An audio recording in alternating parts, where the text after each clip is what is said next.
All right, says we are live. 1 second here. We are live. Give us a couple minutes to get some listeners in here. Oh, all right. So it looks like ESPN just came on my screen for MLS is back. It says pregame coverage. So we'll kind of do a quick test and see where all of our times are, and then we'll resync later. So, yeah. All right, guys. Welcome to the,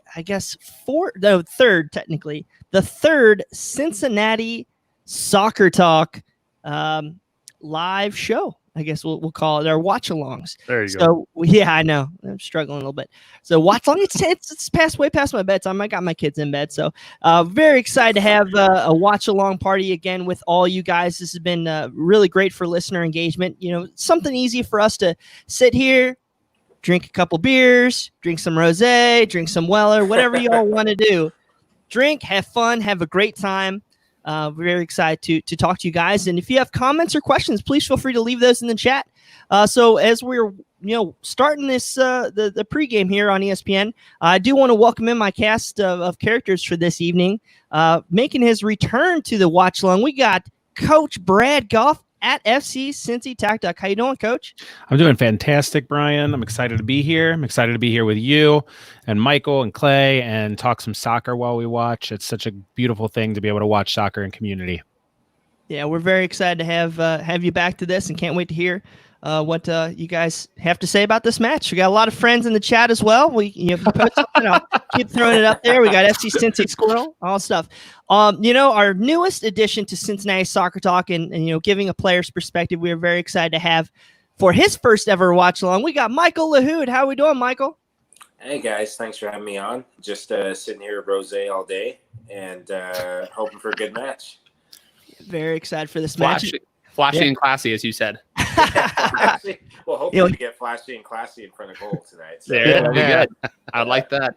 If we do that tonight, if we get flashy and classy in front of goal, we're making shirts. We're putting your face on it. We're going to sell it, make a bunch of money. Love it. Love that. Also, we got Clay Winstead in here, the third Weigel, as we call him on this show. Yep, I'm the long-lost twin. Long-lost triplet. Yeah. Very excited to have you back in, Clay. Good to be here. Going to have a great time talking about FC Cincinnati. And, of course, we got the man, the myth, the legend, Nick Seuberling. What's happening, CS Tiers? I am wearing the Bomb Pop jersey for a reason tonight, and that is because FC Cincinnati wore this jersey when they won the penalty kick shootout back in 2017 against the Chicago Fire. I feel like tonight we're going to penalties, so why not break it out? So, I don't know if let's go FCC. I'm gonna be a wreck. You're gonna have to take me off the broadcast if we go to penalties. Oh yeah, it's gonna be something else. I think unfortunately I was trying to get our new live streaming equipment up and running. Looks like it's great, having a lot of great interaction. From what I heard is Columbus struck out in penalties. Bye. See ya, crew. Bye. Adios. So the one thing I like to say about that, and I think this is all true, you guys can coordinate. We lasted in this tournament further than Columbus did. Yeah, we did. So hopefully not equally. Put that up on the far surpassed Nashville. I mean, we just crushed them. Yep. A couple of listener comments. Nice call, Suze from Psycho Joe. We got Zayden Junichi. Go FCC. Welcome, buddy. We are so happy to have you all the way from Ghana. Very excited to have you, pal. Go to bed.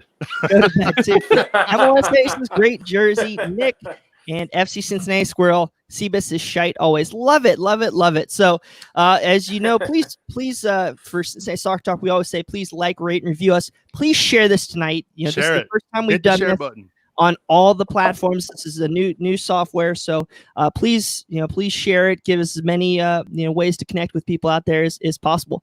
All right, so I'm going to go to Coach and Michael with a couple questions about what you saw in the starting 11 right now. Coach, you had dissected this in a great video today. Does this starting 11 surprise you? Any inclusions you might have thought would have happened? It doesn't surprise me in the least. I think if nothing else, we've seen that Stam has been really reticent to make changes. We've seen that in his substitution patterns. And he's trusting his guys that know their jobs and have done it well enough to get 2 clean sheets in a row. So I'm not surprised. I think that pretty much chalk, right? Yeah, it didn't surprise me. You know what? Don't break or whatever it say. Don't fix what's not broken. So, Michael, there's a big name added on the bench tonight. Jurgen Locadia, the main man, returns. The DP. How excited were you when you saw that? I think that's the name every FC Cincy fan is looking to see. You know, how healthy he is, we'll find out. But the fact that he's on the bench is a huge game changer. Hopefully, we don't wait till the 88th minute to see him come in the field. Hopefully, Coach, gets his subs right tonight. But no, when you have a player like that, he's a game changer. So looking forward to see how the staff utilizes the subs tonight because they're going to need him. Clay and Nick, do you guys have any thoughts about what we saw or what you hope to see tonight? I'm also excited to see Cruz on the bench.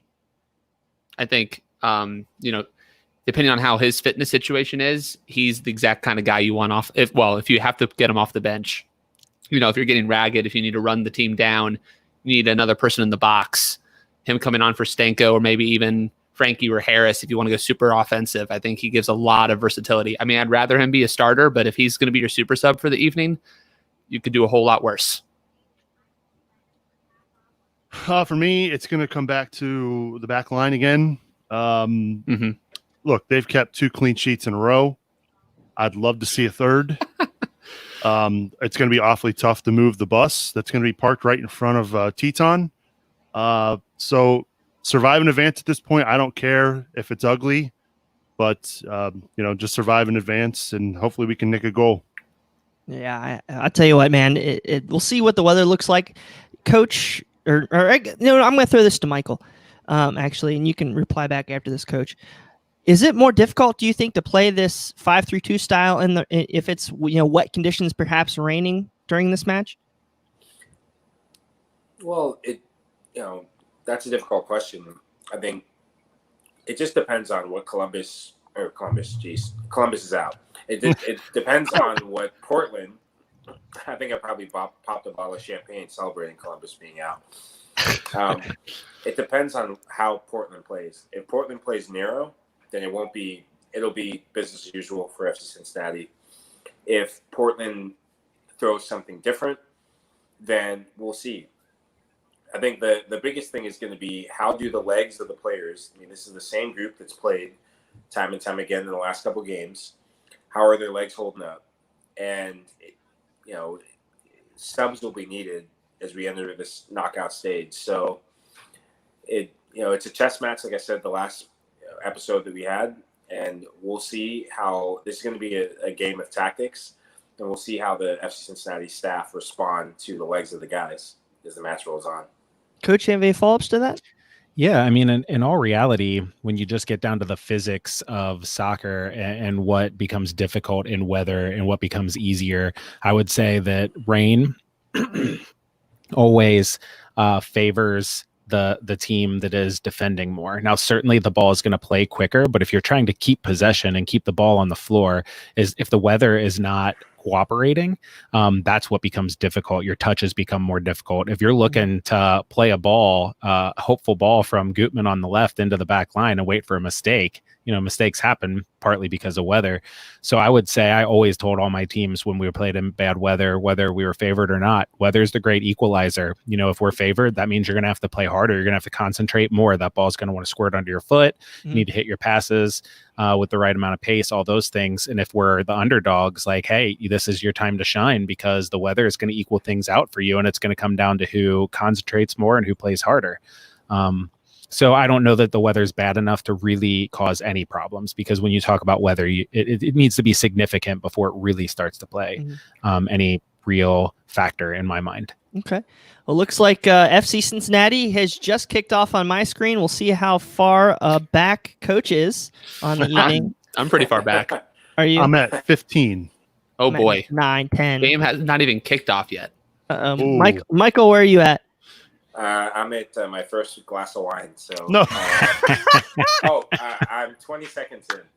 All right, perfect. All Me and Michael are at least on the same page. Coaches, and I Clay are a just little kicked bit off just this Okay. second. So we're So you're not too 30 bad. seconds back. That's we all can, right. I'll we be can wait and behind. try. So Well, Here's what drunk. happened. Wow, I that's will- crazy. I'll If just this- get really drunk on bourbon, then I won't care. Sounds good. All right, so guys, if this is your first time with the watch along, please feel free to put your questions in the chat. We'll just kind of look and pick and choose topics that we see and kind of talk about it. This isn't a rebroadcast by any means. It's a bunch of guys drinking and having fun, or ladies as well, at having fun and a great time, and a way for us to socialize while we can't right now in the bars and all that stuff. It's So- soccer and community. Yeah, exactly. So speaking of what are you drinking tonight, Garrett Griffith, Clay, what's your drink of choice tonight? But we're going to expand that to everybody. Yeah, I'm drinking a brand new fresh bottle of Weller I got today, and I am very thrilled about it. I believe also Gareth said is a great choice. Thank you for validating me. And yeah, it's a nice, relaxing, chill drink for the evening. I'm hoping the soccer's a little more exciting though. We'll go around the horn to Michael. I'm a big red wine Merlot guy, the Velvet Devil from Washington State. Not a big fan of the state itself. Don't quote me on that. But a big fan of the wine. So. Oh, wow. Already a Merlot. shot. Oh, Yeah. Come on, Michael. You know there's great wines in the Willamette Valley. Come on. But probably for the bets today that we don't drink Oregon wine. No, I'm Yeah. trying to stay away from the Pacific Northwest tonight. So It's a good choice. yeah. Coach. I am working on the Losantiville pre-prohibition lager out of this new upstart. I'm not sure if I've heard of them before. It's Listerman. Oh Listerman. my gosh. But it's pretty good. I Coach think we'll is- try more of Coach their is beers so in the near desperate. future. He's so desperate for ads that he is just pumping this Listerman.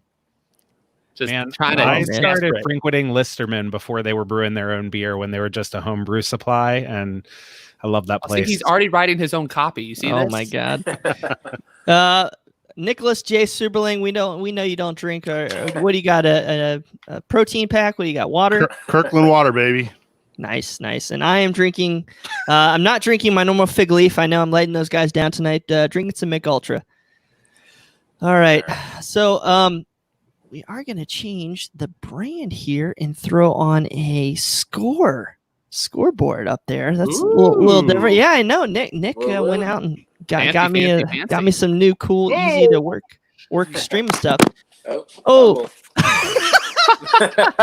Oh, header. Oh, wow. You sure you're on your first glass there, Michael? All gonna right, say, is Michael that and second Coach are bottle? gonna watch this. Well, I got the jitters when I saw that header. So. Oh, man. It got me. Can we Is that talk about Blanco how- that tried to A have that? Bobasi. Yeah. Oh, Bobasi with Bobasi. the header. Oh, okay. Yeah. Woof.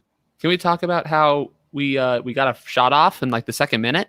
Yeah, it I wasn't know. on target, but something.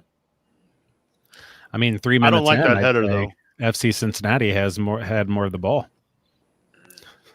3 minutes in. I'm about to say I'm 3 minutes and 10 seconds in, so whatever's happening, Yeah, Bobasi Bobasi- probably should have scored there. Bobasi's going to get stuff like that all night. He's incredibly good with his head. So Waston and our defense have to really make sure they win those balls because Portland's not going to be afraid to cross it in.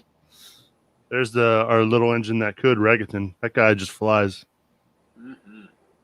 I love his hustle.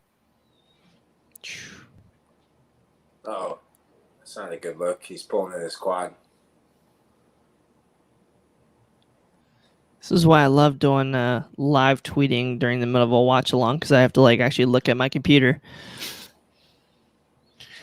We got a question from MLS Aces. I don't know if you want me doing this, Brian, just pulling Sure, that's questions, fine. but No, do not you a have problem. any takes on how impressive Stanko has been under Stom? So my take on it is I don't think Stanko has been necessarily impressive, but a guy in his role, you don't need him to impress, right? If he's not standing out, he's doing his job. He's not turning the ball over, which I think if I was going to pick nits before the season started or before this tournament, I'd say Stanko's not good in possession, but he's done fine in possession and he's been, fine defensively. So it's this sort of 11 player victory, solid work that we've been seeing from this team, and Stanko's fitting right in. So I think that he's been really good. And his lack of impression, I think, is what stands out to me the most in the positive. Yeah, I totally agree with that. I think with a player like Stenko, when you have a guy like Harris Medunian, Harris needs people to give him options. And what I think Stenko has really stepped up in, especially from the Red Bull game, is giving, always being an option defensively, offensively, and being a support to Harris, whether with the ball or off the ball. So I totally agree with you, Coach. And, we'll see how he adapts to this match and what Portland throws at him. I think with Harris, particularly, why he succeeded so much in Portland, sorry, not Portland, wow, the P's, Philadelphia, is he had that diamond midfield. He had two other central midfielders on either side of him. And I think Stenko provides that defensive stability a lot, which I think Cruz could too if he's really fit. But I think it lets Harris sort of not be so responsible, so it allows him to focus more on an offense. There we go. Something Yeah. brewing. Frankie's getting in. Oh, Joe Zhao. Wow. Ooh. All right, Clay, 30 seconds. Watch, something's going to happen. I'm Okay, sorry, I'm excited. pal. No, don't. 6:21. 6:21. That's You all. gotta- 6:35. You just got to go. You Oh, know? another thing at 6:35? No, that's where I'm at. Oh, yeah. Yeah, I'm not too far behind you, Nick. Along those lines of those impressive guys who are not making huge impressions, and that's what's good. They're not turning the ball over, they're not diving in, not committing bad fouls. I think Tom Pedersen is another guy. Like, he's just been solid back there. He hasn't stood out like maybe Kendall Waston did last game because he's not winning every header. But if you look at his stats in terms of aerial duels and possession and everything, he's been really good. And having that partnership back there, and Deplan as well, like that, those three have been just outstanding as a unit. I saw the Joe Zhao shot, finally. Yeah. Did anyone get the name of Joe Zhao's barber? Is that Frankie? Frankie Fades? Frankie I Fades. thought the same thing, Michael. Who Yeah. knows? I mean, they can't break quarantine, so it must be him. I'm telling you, someone got the high top Yeah. edge up right That's there. really smooth. Yeah. Yeah, that's clean. All right, Frankie.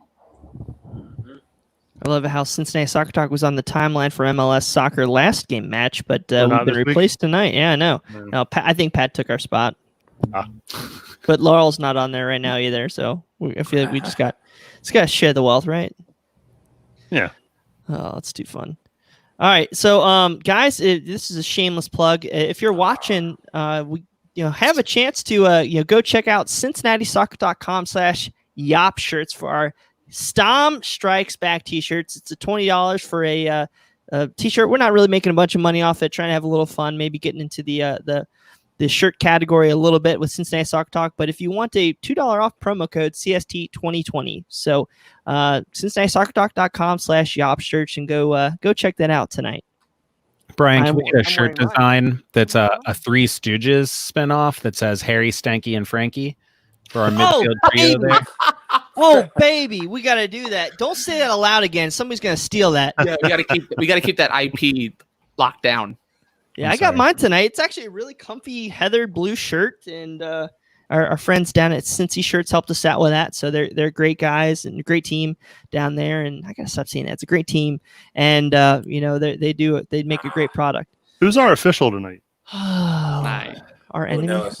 Blanco Yeah. got taken down, huh? Yeah. Some See pro what- ref. They're all bad in my opinion. Amen. It's not Guido. All right, so Michael, how tough is this area for this free kick to defend? Man, this is what you don't want to see. It's almost like a short corner, like a shortened corner of sorts. Someone like Valeri who's got good service, he's going to whip it in. Whoa! Oh, maybe man. I'm on delay. Oh, my like I Lord. said, Well, it looks like looks like good news from the chat. So that's helpful. yeah. Well, a service like that, someone like Valeri who's got a special right foot. Wow. You put it on goal, anything could happen. So fortunate enough, Teton was able to make a good save, and we look to fight another day. Unfortunately, set piece. Oh, that is a dangerous spot. You guys are right. Yeah. One thing that's really been interesting Sorry, to me, Clay. guys, I'm now catching up. I'm just adding my commentary. Go ahead, Coach. No, it's really been interesting to me that Portland is very specifically trying not to have the ball. We were wondering a little bit if this would be a battle of who wanted the ball less. And I think FC Cincinnati's content to pass the ball around the back, and Portland's absolutely sitting off in a mid block and daring FC Cincinnati to commit bodies forward to break them down. It'll be interesting to see that tactical battle if FC Cincinnati starts to really try to assert themselves in possession, or if they stick with possessing it around the back and then look for those long probing balls. And that might tell the tale of whether Portland has to come out of that shell or not. Sir, thank you. Who was that with the ball? Was that Kubo? Yes. Yeah, of course. That was my old teammate Jorge Villafana. He's prone for a yellow card, so keep doing that, Kubo. Yeah, I wouldn't mind seeing him or Chara get a yellow. Chara, Yeah. I prefer to see the holding midfield Chara get. Diego. Yeah, 2 yellows. That usually bodes well. He's prone to that. Yeah. I'll tell you what, man. Portland, they're pretty stacked. It's a good team. They're healthy now too. I think honestly we had a lot of stuff going for us that first game we played them last season. Obviously it was our home opener. We had the crowd more raucous than I've seen a Nippert crowd, but they were definitely a little hamstrung last season, and especially early. They really grow into a season. I think, Coach, you mentioned that on a couple pods ago. They usually tend to warm into the season, but there you go, Google. They've come out firing on all cylinders. So this won't be easy today. From Brian Grody, hey guys, come on UFCC. Cincinnati is orange and blue. Love it, Brian. Good name as well, pal. FC Cincy Squirrel. Clay is already drunk, guys. This should be fun. I think his haircut today, his Frankie Fades went to his head. He's having fun. Oh shoot! Shout out to Clifton Barbers on Ludlow. Good stuff, guys. I know them. Yeah, they're good. They're good people. Yeah, they get safe, really chill people too. So it was a fun time. Is that like a $60 haircut thing, please? It was 30. Okay, it's not awful. Too rich for money. There. We have. I don't plan on getting it. Depending on this out. I muted him, Coach. Go ahead. No, we have a GoFundMe. It's called support. Go to CincinnatiSoccerTalk.com/support to find out how you can contribute today. Did I get that URL right? Yes, you did. You're a professional. Well done. I think that's why I don't get muted. One of the things to point out, as we watch Portland build up and try and keep possession, is how they maintain possession. You have Eric Williamson, who's partnering Diego Chara. In the middle is a holding midfielder. He's way spread out to the far right, and Portland have a lot of numbers in the middle of the field. If FC Cincinnati can suck them in the middle of the field and then spring on the counterattack, Portland literally it's a 2v2. Mm-hmm. So if you can nick the ball off of Diego Chara or counter any of their possession, you are running at goal 2v2 against two center backs who are not gifted for pace. So something to keep an eye on as the match moves on forward. I swear that looked offside, Nick. I thought so too. Did you see me put my hand up? Yeah. I've been watching you. I've been watching Nick because he's like 5 seconds ahead of me. Now I feel bad for Coach. Coach, you on Spectrum or what? We have this conversation every time, don't we? Yeah. It's Cincinnati Bell's internet. Funny enough, Coach and I live in the same neighborhood, and we're on the same. I'm adding commentary. We're on the same neighborhood. We have the same internet provider. I'm just noticing. I'm just observing.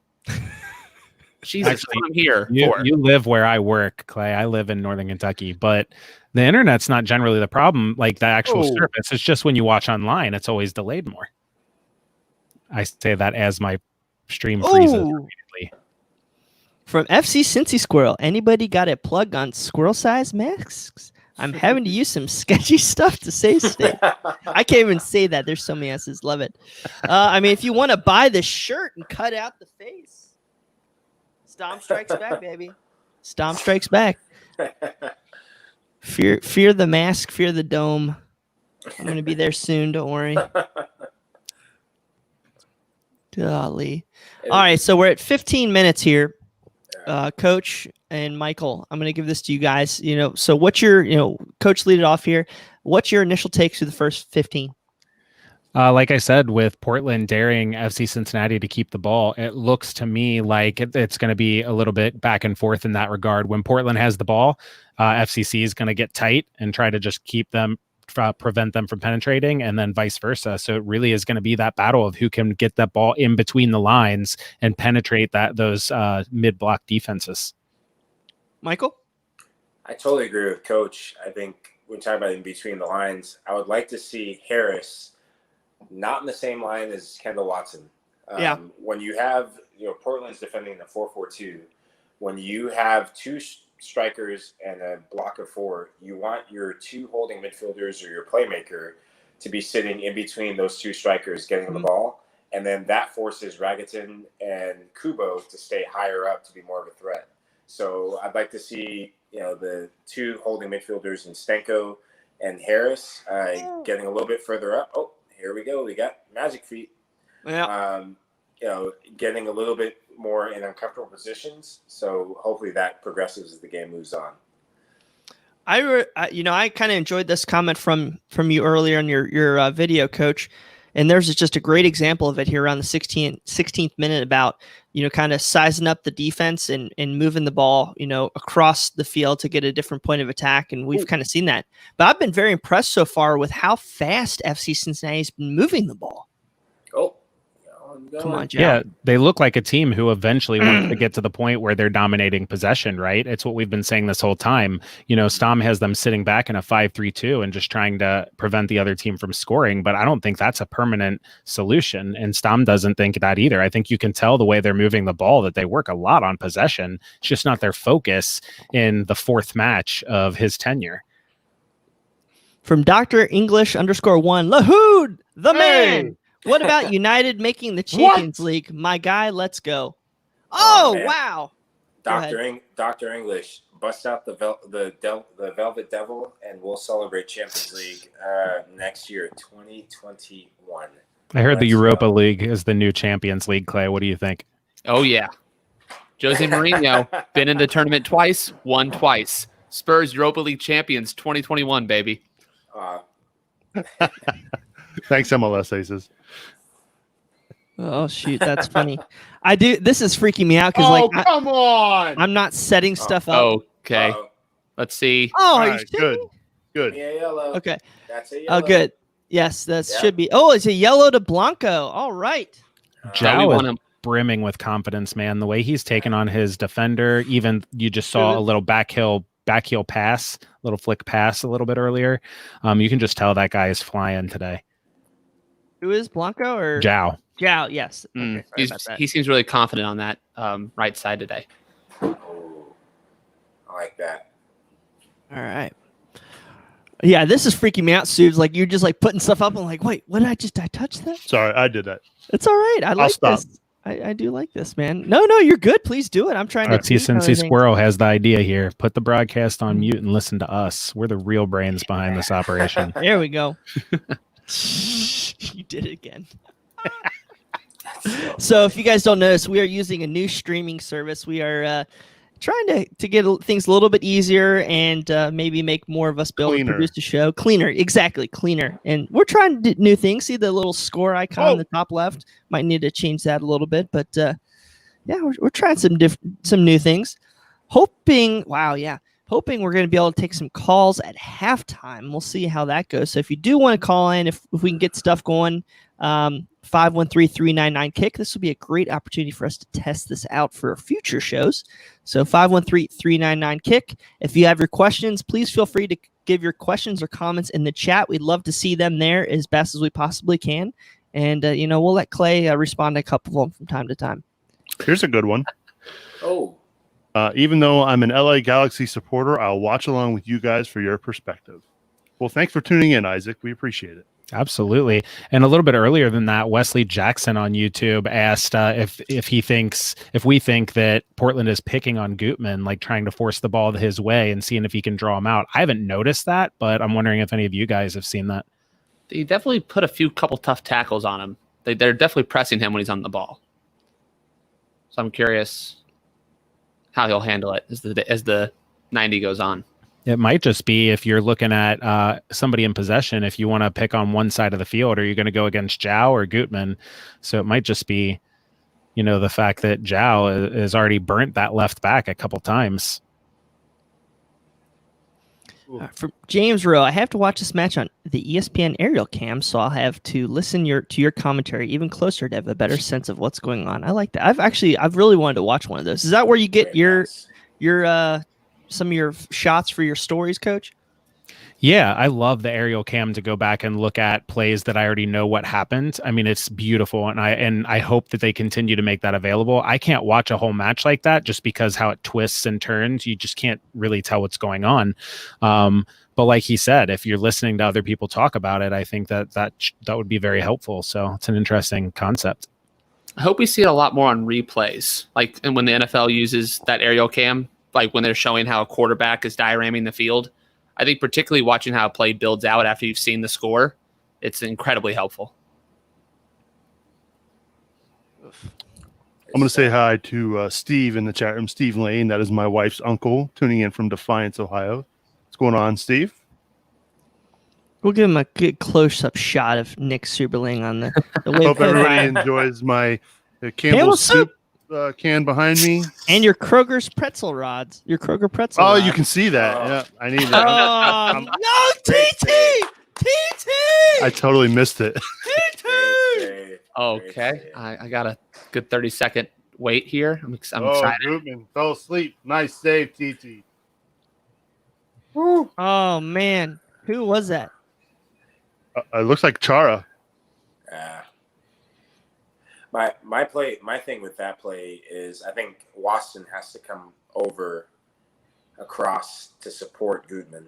I know his thought process is to create a 2v1 on the lone striker at Bobasi, who's a danger man for Portland. But what a save! You have to support Gutman on that rather than leaving him to high and dry on that play. You're 100% right, Michael. I look at that as a coach and I'm like, man, Matthew Duplan's sitting there in space, not marking anyone. Waston should slide, but also Duplan should push him over and say, I'll take charge of a Bobasi, Waston, you slide. Those back three need to be on a rope tied together. They can't be that far apart. The back five, I mean. Got some good comments. Big save, Teton. Dr. English, Tito. MLS Ace is filthy from Valeria there. Brian Grody, TT. Dr. English, wow, they're all over the goal. So I feel like the past 3 to 5 minutes, Portland's really coming to this game. Mm-hmm. They have guys like a Bobasi and Yimi Chara who can really get those runs in behind enemy lines. So the back five are going to have to really communicate, I think, to catch those runners before they do something dangerous. Luckily, TT came up big there, but you don't want to give up that a lot. And like we've seen time and time again, when FC Cincinnati does get a bit of possession, if they try to go quickly and get it into the feet of the forwards, they just don't have any support.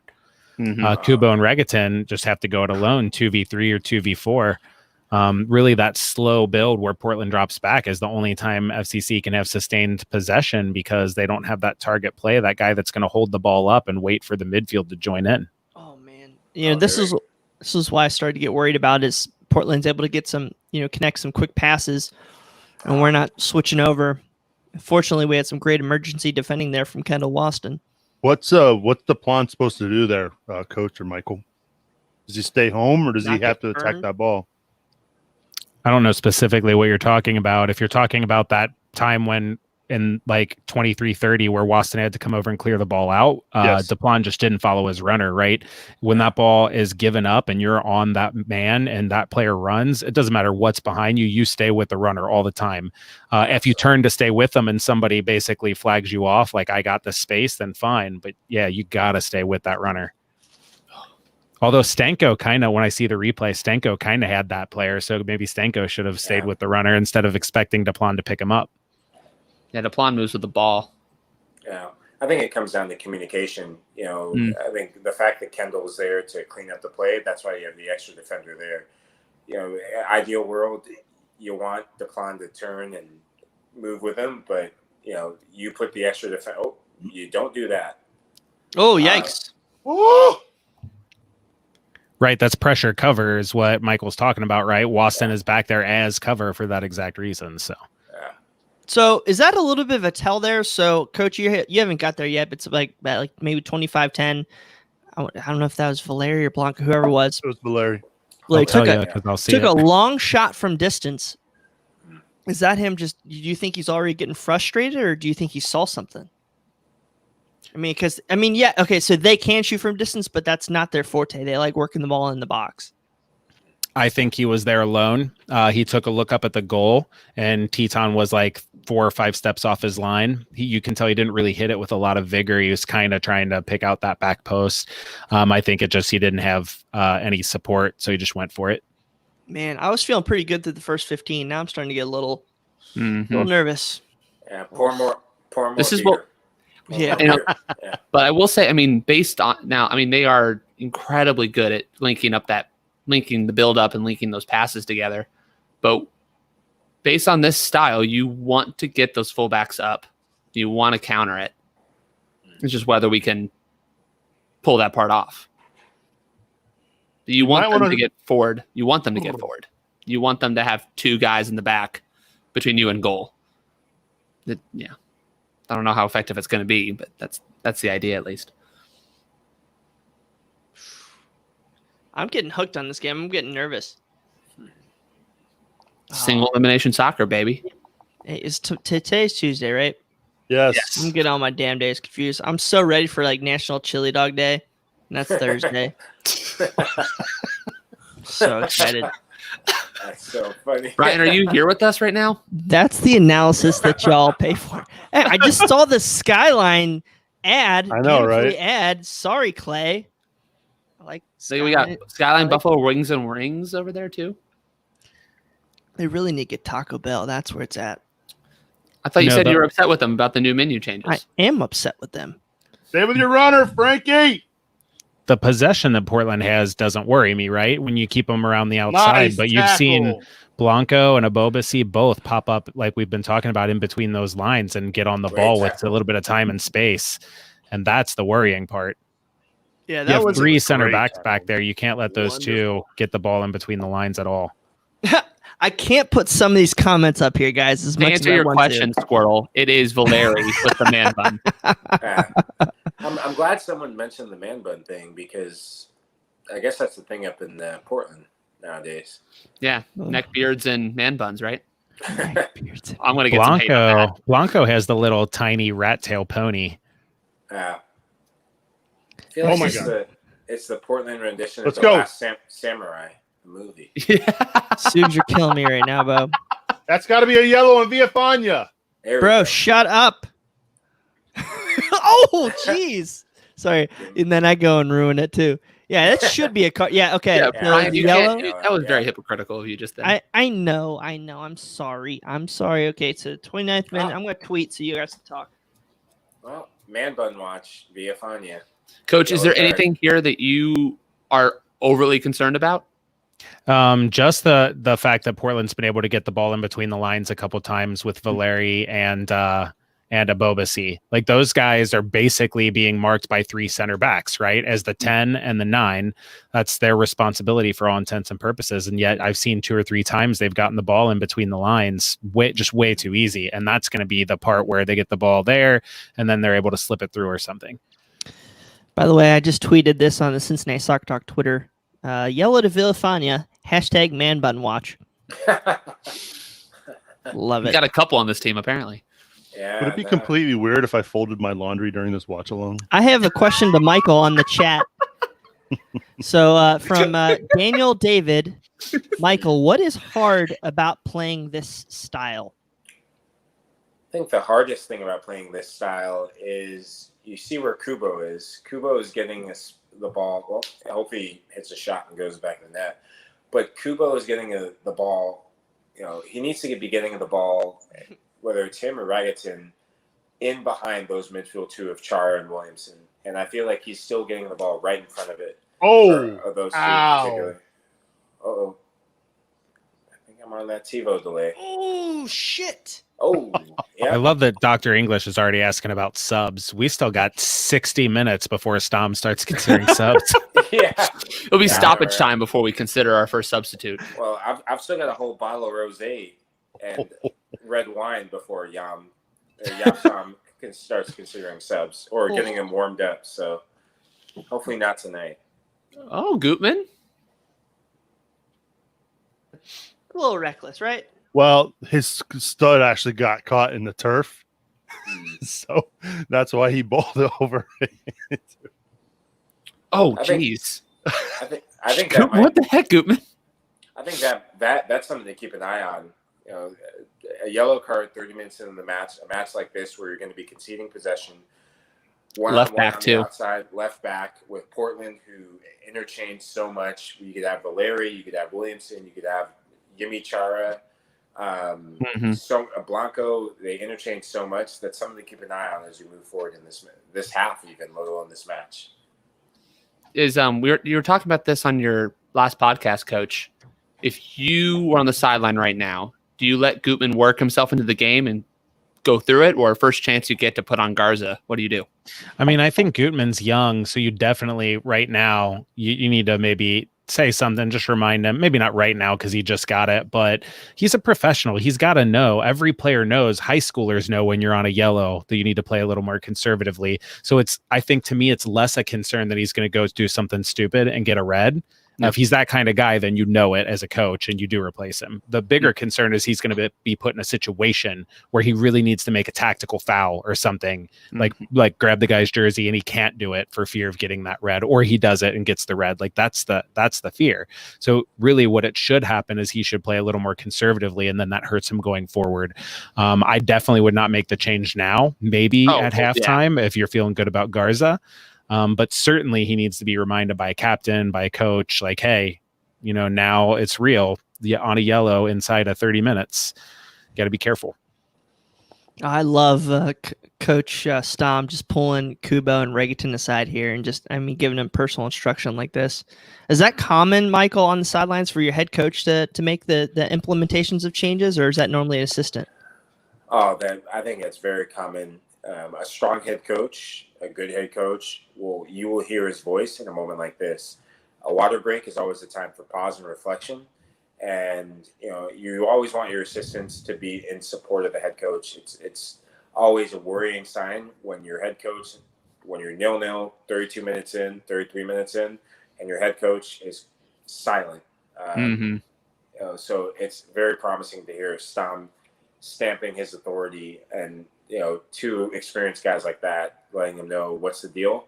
And so hopefully whatever he told them, hopefully it won't be don't stop drinking red wine. So we do have a couple of comments in the chat here from Cyclone 60. I'm going to need a lot of more Sycamore cocktails. That's my jam right there. If this pace from Portland continues, I got to ship you some of that, Michael. I think you'd like it. Wesley Jackson, yellow for the turf monster there. There's a good question here. Coach, I'm going to throw this to you. Who does this hydration break benefit? I think absolutely it benefits FC Cincinnati in terms of any time that you can disrupt rhythm. Portland's had the momentum right now. And, the sage words of one Michael Lahoud, that momentum is everything and it is nothing. But seriously, Portland's had a couple chances recently. They've had a lot of the ball. You said it yourself, Brian, like, man, I'm starting to not feel as good about this. So breaking that rhythm up is a good thing. Now, whether it actually helps or not, or whether they just go grab momentum again, we're about to see right now, I guess. Yeah. Brian Warman, we need to keep that back five compact to stop their crosses into the box. Do you agree with that, Michael? I mean, I feel like we've widened out our back five today versus instead of like how we played versus New York. Yeah, I think absolutely. Oh boy, come on, Joe. The Jow man coming in strong. I think so. Like Coach said, that back three, back five need to be connected at all times. And so when Gutman or Jow get isolated one-on-one, one of the central three have to be there in support. And hopefully, as we finish up the half, 10 minutes left, hopefully that concentration and that connectivity stay intact. Man, I will say too, I don't mind Portland crossing the ball into the box the whole game. Billy Bean, the Moneyball guy, who helped turn around the Oakland A's. If you watch the movie, it's great. Brad Pitt's fantastic. But he talked about some statistical analysis on crossing into the box, that it takes about 79 crosses to equal a goal in soccer. And I think we saw this against New York Red Bulls. They had 51 crosses. So if Portland wants to cross the ball into the box all day, I'd say let them. I'd rather that than a shot on target inside the box any day of the week. I tell my teams to literally never cross the ball. What I want you to do if you have the ball wide is I want you to, if you need to, pass the ball in the air to your teammate's head, but never cross it. Coach, where were you when I was playing? Right? Man, Michael. Well, I did not play soccer in college, so therefore I am not able to coach as per the soccer world has told me. So, well, I tell you what, I've got a men's league team growing up post-COVID, so we need a coach. All right.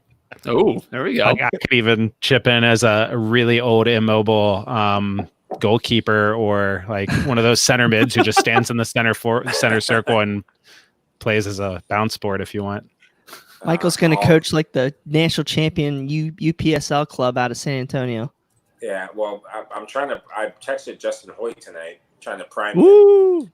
So if I can get him as my overlapping right back, we will not be playing a 5-3-2. I'll tell you. I hear Hoyt is open. Is he? Yeah. you made Mike. Good job, Clay. That was funny. That was good. All right, is there a corner coming here? What's going on? This is why you bring me on the show, Brian. Oh, you surprise us sometimes, pal. Oh, what was that? Nice ball. Come on, Goodman. Jow time. I've been pretty happy. To Nick now. Oh! Okay. There we go. Come on. Soup, shut up. Goodman. No, it's good. I'm watching Tubes. I need to watch it. It's gonna take me forever to get there anyway. I've been pretty happy with FC Cincinnati's ability to switch the fields, in this first half. Like, that's been really nice. I think they've done even a better job than Portland at that. Really zipping that ball back and forth, going side to side. Where was the referee from last week tonight, man? I think there would be a red already on Portland. I thought Villafaña just picked up a second yellow. I really did. Oh, yeah, on that tackle. Did he get a first yellow? Yeah. Yeah, he's already had it. Yeah, he did. Yeah, I think you got foul on pretty. Goodman. Yuya. Oh, yeah. Oh, Yuya. Thank you. Oh, I see the play now.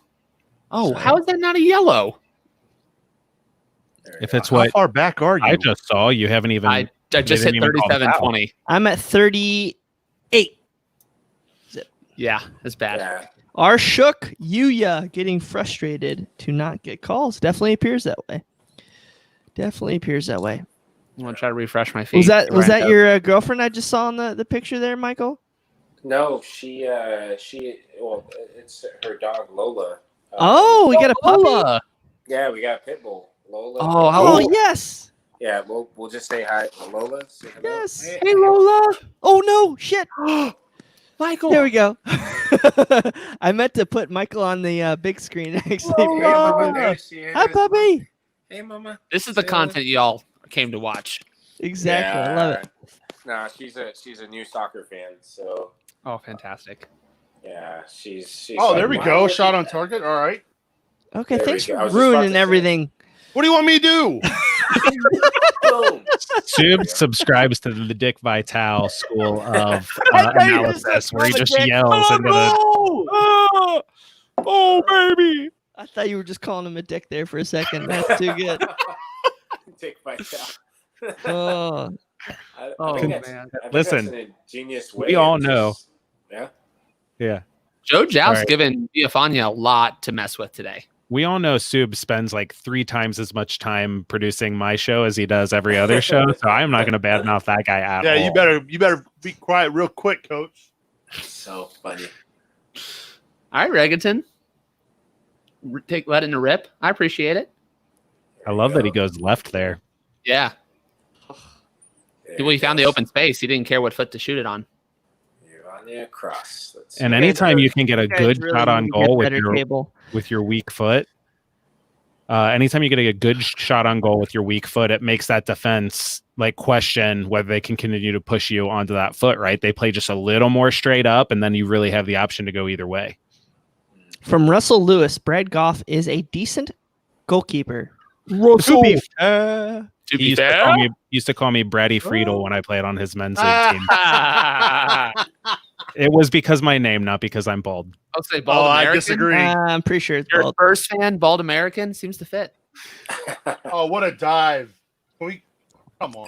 Subs needs to pause his ESPN Plus feed. What a dive! Yeah. Come on, baby. Oh my Lord, Clay. Nick Vitale. Nick Vitale. So for me, one thing that I just noticed is that our striker just made that tackle.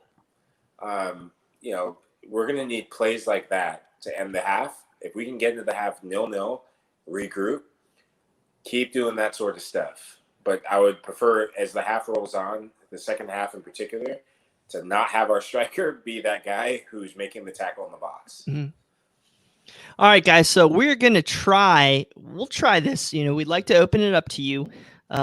Subs is going to turn on the magical machine. We'll see if it works. It will. But 513-399-KICK, 513-399 kick for your halftime takes.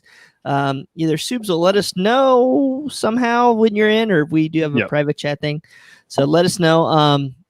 Just want to talk to us. Ask Michael or Coach, or I don't know why you'd want to ask Clay a question, but good on you. Clay, I'm joking with you. I have a lot of great reviews for Moneyball and other Brad Pitt movies.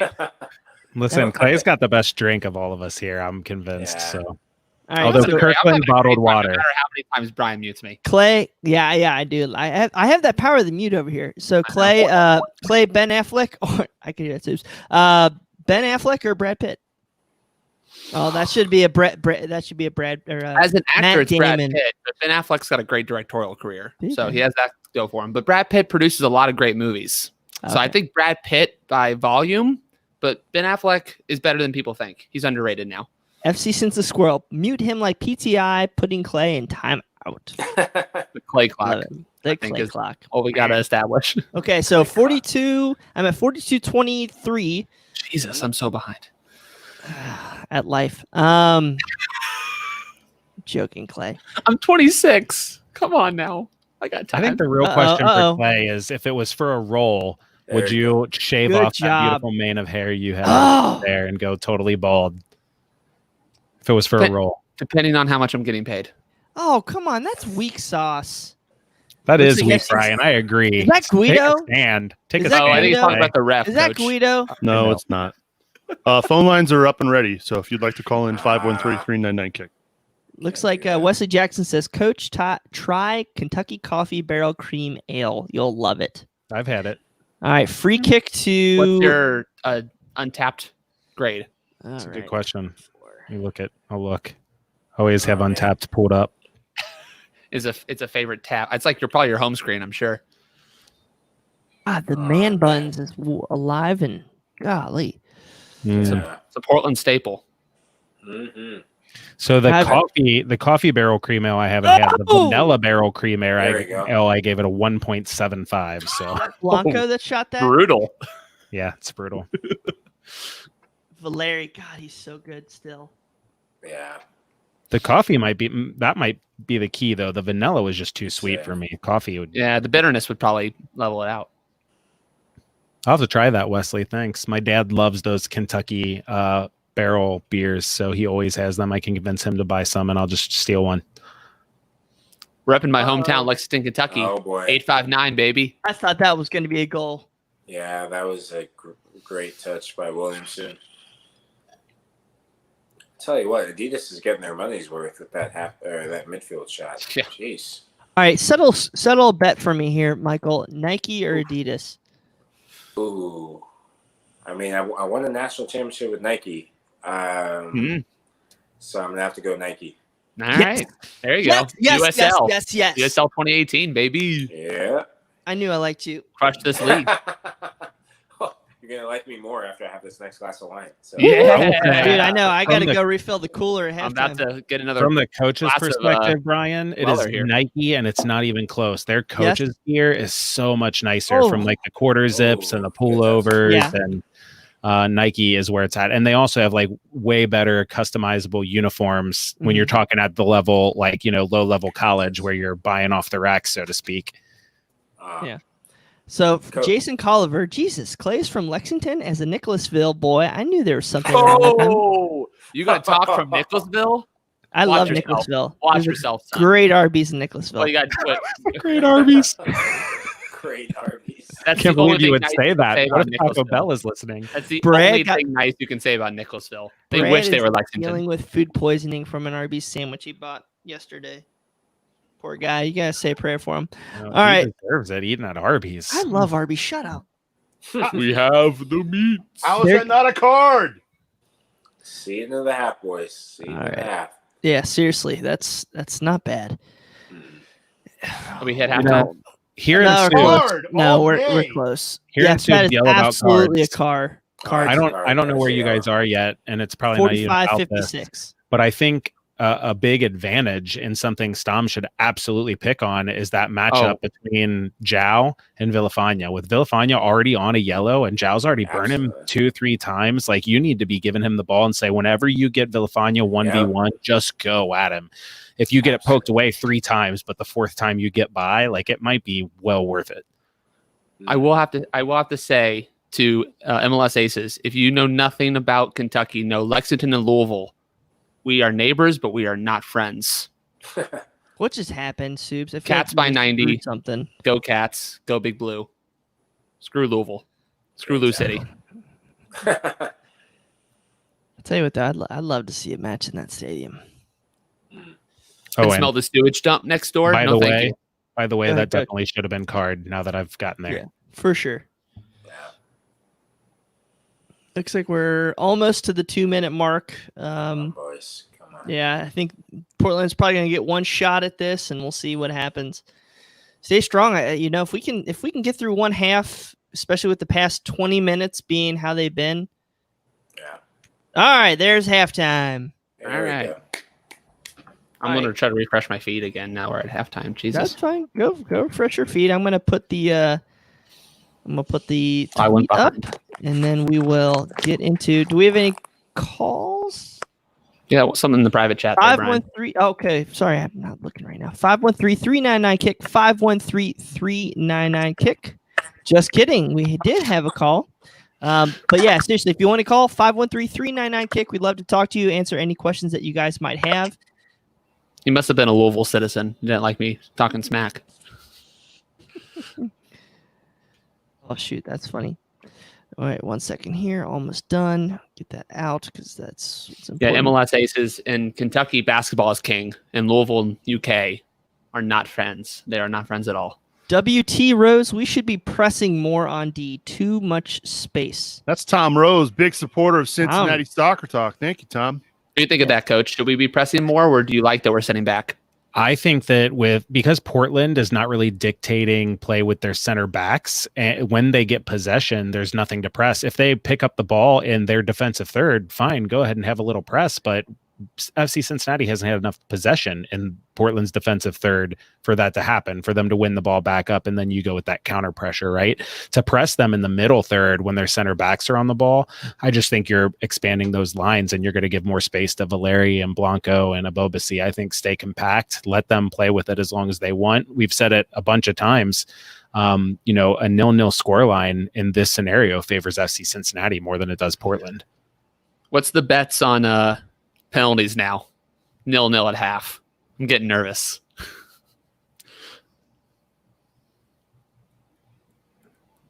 I'm tweeting. No. Oh, okay. Sorry, I'm tweeting. Man, guys, I'm trying to do too many damn things here. I don't think it'll get to penalties. You think someone gets it? I think after that, what I watched in that first half, I don't see it getting to penalties.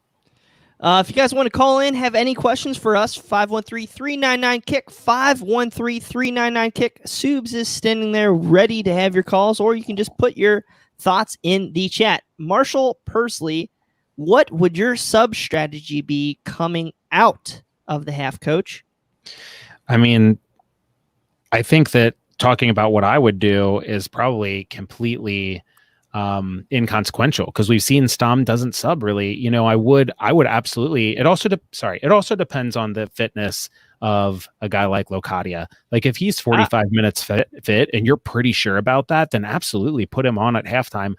I have vocally said multiple times I would not go through a halftime in this environment without making a sub. You have a guy in Cruz that can do every bit as good a job as Stanko. Just having those fresh legs in there might make the difference when he bursts forward to get into the box at the end of a Joe cross or something. You don't change just to make changes, but those guys that are working exceptionally hard, if you have like for like replacements that are fit and ready to go, then you make them. I would not put on a guy like Vasquez. I wouldn't put on a guy like De Jong at this moment yet. I would consider Locadia or Cruz that's probably about it at this point if they're healthy and ready to go. I think Cruz for Stanko would be a great choice. I think he provides a lot more going forward, and we kind of need a little more on the offensive side of the ball right now. Yeah, and Stanko hasn't done anything wrong. It's just no, not at all. I just think it's a tactical exactly change and fresh. And like Michael was saying before the match, or maybe this was on the podcast yesterday, I can't remember now. Everything runs together, but those fresh legs can just make such a difference when you're defending like this for 45, 90 minutes. JJ Reed 55, Locadia for Regaton, no doubt. So we'll see what happens there. Ooh, I like what he did with that shot outside the box, though. I don't know if Kubo or him would be. I don't know who you would pick to take out Kubo or Regaton. It's tough. Just as a reminder for this match, guys, as we said, there's no extra time. It literally goes 90 plus stoppage time and then directly to penalty kicks. So we'll see what happens. MLS Aces, I agree. If Locadia is 45 minutes healthy, then get him in. All right. I will say I'm glad to be seeing these Columbus highlights here in halftime. That's definitely cheering up my spirits a little bit. It ruins my predictions. Look, they came in here thinking we were nothing, and they were hot whatever. And at the very least, we made it to the same round of the tournament. So they got nothing on us. Oh, this Mick Ultra tastes good. All right. Water tastes good, too. Ever.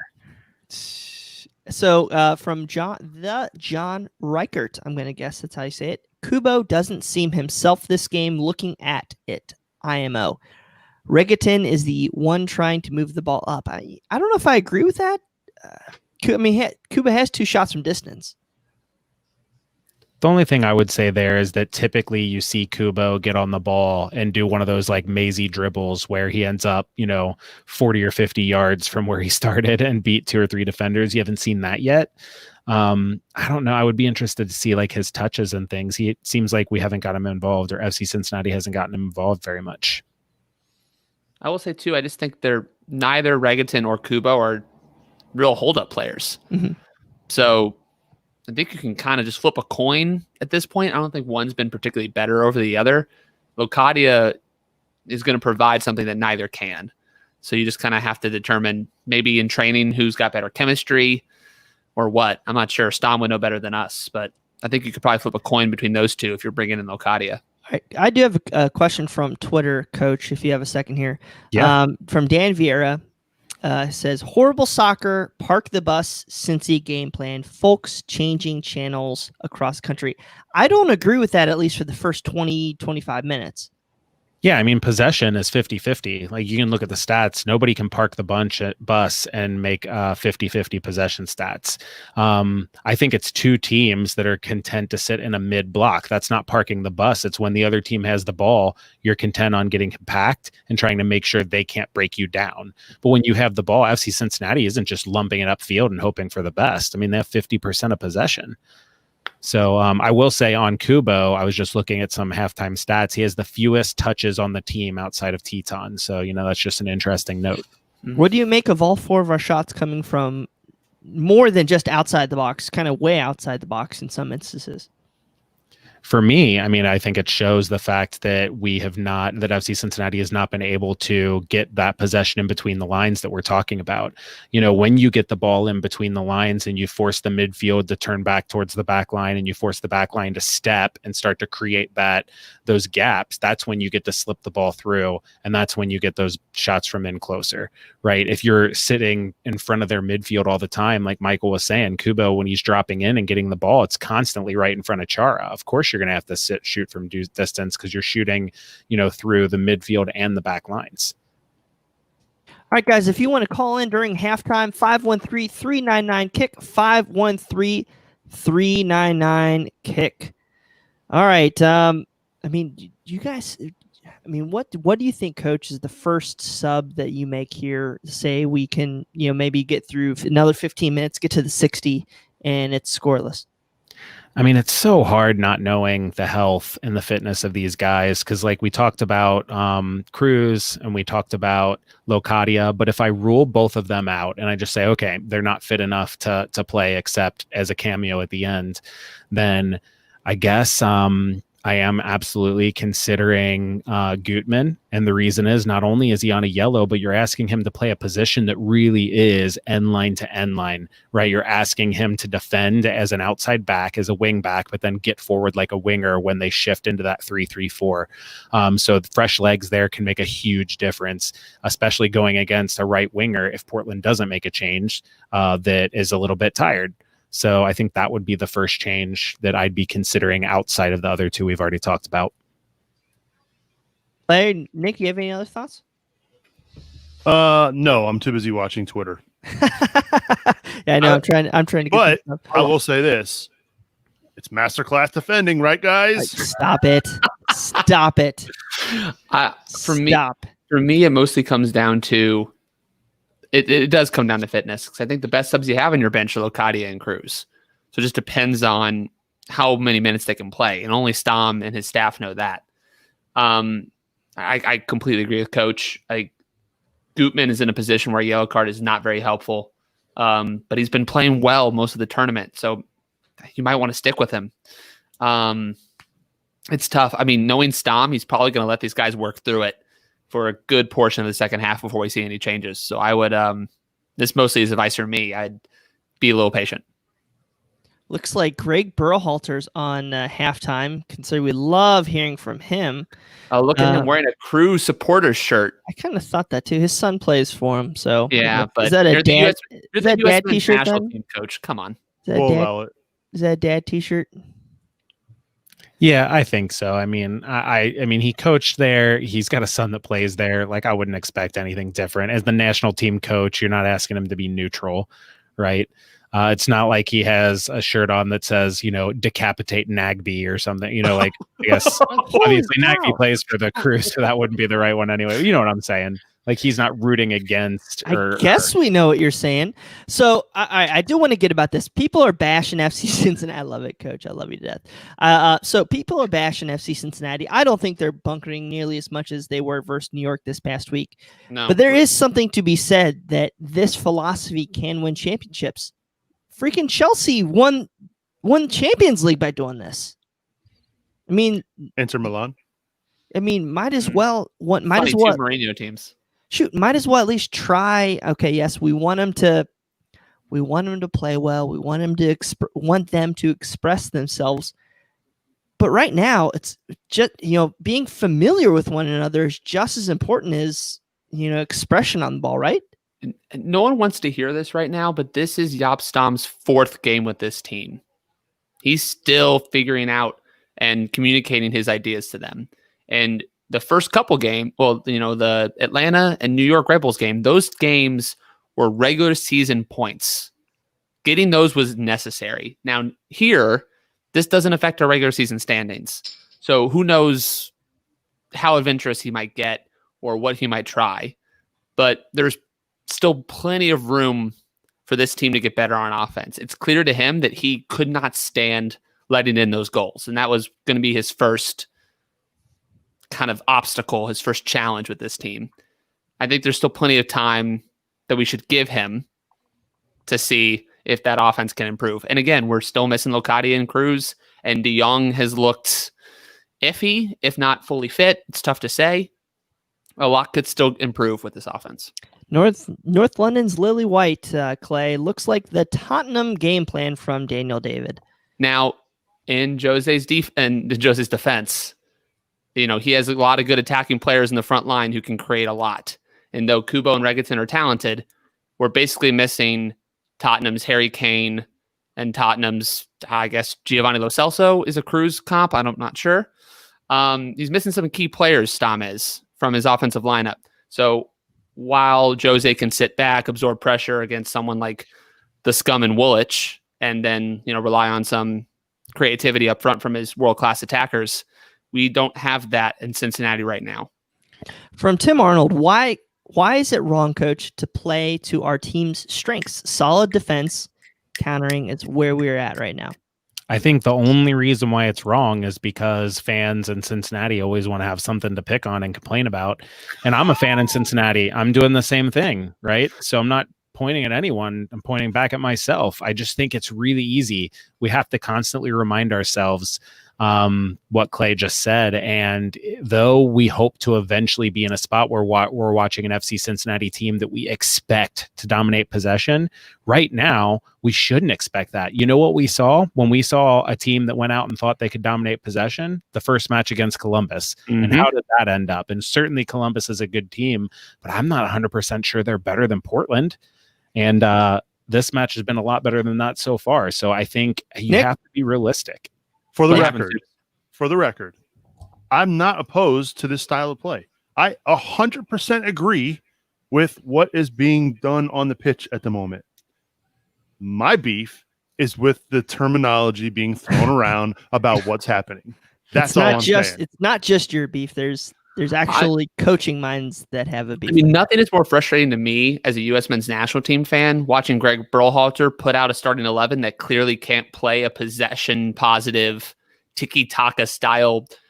He's trying to play like we're Barcelona in 2010. We don't have the personnel.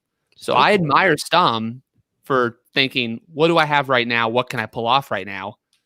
And doing it and changing that tactic after one game and getting us those results and getting us to this playoff round. I know it's not always fun. I know, but and certainly it's better than forcing something that isn't going to work. And certainly this could be part of just the opponent, but we have seen FC Cincinnati grow. If you think about, you saw the Columbus match, and then against Atlanta, they were up a man and still just kind of ponderous in possession. And then when they went on to face in their next match, why am I drawing a blank? The New York Red Bulls, right? You saw the defense get much tighter in terms of facing 11 players, and also saw them have a little more bit of decisiveness in the break. And now we've seen them go into a match and get a 50% possession. Like, that is growth. If there's a team, let's say that they play an 18-game season at the end of this, like there's been some reports, and if we're in 14 games into that season and they're still playing this style, I'll be really disappointed. If we're 14 games into the season playing the style and people are still saying it's a masterclass, I'll be really disappointed. All right. Well, I'm going to steer us away from this. Please. So, guys, thank you very so much for tuning into tonight's watch along. We've had great interaction with all you guys, and we do appreciate this. We do this for you. These are certainly things that we're trying to add more equipment, more opportunities like this via your guys' donations with Cincinnati Sock Talk. So thank you very much for doing all this. Please make sure to check out Coach's Talking Tactics show. Go on Apple or whatever your preferred podcast provider is, and look up Talking Tactics with Coach Gough and download that, subscribe. I believe, Coach, you as well as Cincinnati Sock Talk has been towards the upper end of downloads for all of soccer shows in North America, so you should absolutely be proud of that. So it's something you're absolutely great doing. A show that's nowhere nearly as good and shouldn't be as good as March to Match Day with the Evil Twin, Brad Weigel and Boston Razzle Day. I'm joking. I love those guys. It's a great show where they interview our beat writers from the other teams in a kind of a preview up to the upcoming match. So looks like we are just kicking off here in the second half. And no subs. And we'll see Shocker. how that goes. Shocker. All right. I love this. Adam Coringle. Hey, Coringle. I just threw you under the bus there. My cousin. Cincy isn't used to coaches changing to their personnel. Yeah, they're usually used to Cincinnati coaches. Reds. Oh, They're usually used to changing their coaches changing their personnel in the wrong places. Joe Jow picking up Touch. a early yellow card, just looking like he 40 seconds into the freaking half. Now you have both wing backs on a yellow. That's not good. No, someone's got to. Yeah, I think one of them has to be subbed out. Right. Well, Zhao isn't known for his tackling, so I'd probably be less worried about him picking up a second yellow. Yeah. Even that tackle was pretty mild. Like, I haven't seen a replay. Maybe he caught him with the trailing leg, but His free don't think it kick was is in that the bad. same exact spot as the one from the first half. Mm-hmm.